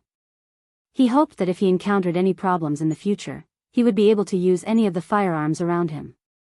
Shortly before 12 noon, he returned to the first floor, went into the buffet cafeteria, and got a serving of roast chicken and a piece of pan-fried steak, as well as the club's limited supply of cream cheese lobster. After placing his meal down, Klein got some Fanapotter seafood rice, fruit salad, oyster broth, and marquis black tea. Facing this sumptuous lunch, he couldn't help but swallow a mouthful of saliva as he praised the goddess in his heart. If this was eaten outside, it would probably cost 3 soli. Klein switched between using silver knives, forks, and spoons as he ate in contentment. When he was almost done with the food on the table, Talum Dumont led a man, in a heavy overcoat and a half-top hat, over. Detective Moriarty, this is the friend I was talking about, Mike Joseph. Mike, this is the famous detective, Mr. Sherlock Moriarty. Talum smiled and introduced them. Nice to meet you. Mike took off his hat and bowed. He looked to be in his late 20s, with rather sparse eyebrows and rough skin. His pores were unusually prominent. However, his facial features weren't bad. His blue eyes were especially charming. The 2 thin lines from the meager mustache gave him a somewhat mature charm. Klein couldn't help but stroke the stubble that had become thicker around his lips. He got up and invited the other party to sit down, then he smiled and said, Today's cream cheese lobster is pretty good. You can give it a try. All right. Mike Joseph didn't refuse. He took a plate, made a circle, and picked up a lot of food. He came in a hurry, so he hasn't had lunch yet. Talum smiled as he explained for his friend and placed a stack of newspapers on the table. I can tell. Klein set down his knife and fork, wiped his mouth with a napkin, and sipped his black tea leisurely. He was very satisfied with the meal. At that moment, Mike Joseph came back with 2 plates of food. He took a few quick bites to fill his stomach before looking up at Klein. Detective Moriarty, have you heard about the recent serial murders? The ones which had organs removed. Klein's heart skipped a beat as he asked. Talum nodded and said wistfully, as expected, every detective is paying attention to this serial killer. Mike pulled out one of the papers and pushed it to Klein. This is the latest story. Klein took it and discovered that it was the Daily Observer where Mike worked at. On the front page were the words, 11. Another lady killed. Civilau's yard is helpless. The headquarters of the Backlund Police Department was located at Civilau Street at the edge of Empress Borough, so they were also known as Civilau's Yard. 11. It's already the 11th case? Klein resisted the urge to frown and continued reading. He found that it was indeed the same as the case he had previously encountered. The victim was a woman dressed in a gorgeous long skirt and had her intestines removed from her stomach. This is clearly a case with signs of devil worship all over it. The Civilau's Yard must have handed the case to the Nighthawks, mandated punishers, or the machinery hive mind squads. They have people capable of divination, mediumship, and all sorts of magical and effective beyonder methods. How is it that the case hasn't been cracked? Why isn't the criminal arrested yet? Does the criminal have rich anti-investigation powers and is able to destroy the souls of the deceased? Or could it be that the deceased's soul, along with her innards, were extracted to fulfill the requirements of the devil worship ritual? Yes, he's definitely capable of interfering with divination. Indeed, if the devil pathway beyonders lack such powers, how could they dare commit serial murders? Klein thought as he said to Mike Joseph, "You want to do a private investigation?" "I'm sorry, I can't take this case. Without the invitation of the police, I cannot take it. I have to maintain a good relationship with them. The so-called good relationship is the kind where they invite me to the police station for coffee." Klein did some self-critical lampooning. The real reason for his refusal was that it was easy to run into official beyonders involved in the investigation of the serial killings, perhaps including the Backlund Diocese's Nighthawks. No, not an investigation. No, the precise description is that it's not an investigation to seek the murderer. I just want to finish my report. Mike Joseph swallowed some shrimp and explained. Report? Klein put down his white enamel cup, crossed his hands, and leisurely asked Mike Joseph. Mike Joseph said, "If you buy the Daily Observer tomorrow or the day after, you'll see my in-depth coverage on the serial killings. The most important part is my reveal of what the victims have in common so as to alert people who fall into this group." "Oh, what do they have in common?" Klein asked curiously. Mike took a sip of his coffee and said, "Besides being a woman and wearing a colorful dress, there's one other important thing they have in common. I did a thorough investigation of the victim's career and found an interesting tidbit. Some of them are maids, others textile workers, tailors, and even teachers. On the surface, there doesn't seem to be any overlap, but in reality, they've all been street girls." "Street girl? A teacher?" Klein asked in surprise. In the Lone Kingdom, teachers were part of the middle class and received at least £2 a week. That was enough to make a woman lead quite a good life, so there was no need for her to be a street girl. The corner of Mike's mouth twitched as he sighed and said, "Yes, in the past. They may have had very difficult times before they found a job that could support them. I've done a survey before. In Backlund, 1 in 6 women aged 15 to 55 is or has been a street girl. This is our country. Foreigners who come here are surprised that a very conservative country, a bustling metropolis, would actually be filled with street girls. This number is a little exaggerated. If it were true, it could only be said that reality can be more exaggerated than fiction. This damned world." Klein was speechless. After some thought, he said deliberately, "One question. How does the murderer know that the victim had been a street girl? They don't have labels on them, and even you needed a thorough investigation to discover this." As expected of a great detective, this might be the clue, Mike Joseph answered without feeling surprised. No, if it was a beyonder from the devil path, then the standard he would choose from would be someone who appears to have sunken low but didn't actually degenerate completely. Furthermore, they should have a keen intuition towards degeneration, and they might be able to see the corresponding color that runs deep. With the colorful dress as a trigger, the target will basically be locked onto. Klein answered himself and asked, "So, what else do you wish to investigate?" Mike nodded and said, "From these 11 cases, 10 of the ladies were once street girls, except one. She's still a prostitute at present." "Yes, she's the youngest, 16-year-old Sibber. This makes it very, very odd. I wish to visit Golden Rose, which is the place where she works for further investigation. I want to see if I can discover anything. I'm worried that my questions will anger the people there, so I plan to ask you to protect me temporarily. You don't need to teach them a lesson, and you just need to protect me at the most critical juncture and allow my escape. If nothing happens, I'll pay you £1, and if there's a fight, it'll be raised to £5. What do you think?" Klein laughed and replied, "Let me wash my hands before replying you." He bowed politely and sauntered over to the bathroom where he tossed a coin and obtained a positive answer. You're tuning into the Biyao's Wuxia Chronicles YouTube channel. Don't forget to subscribe and join us on this journey to catch the most captivating stories.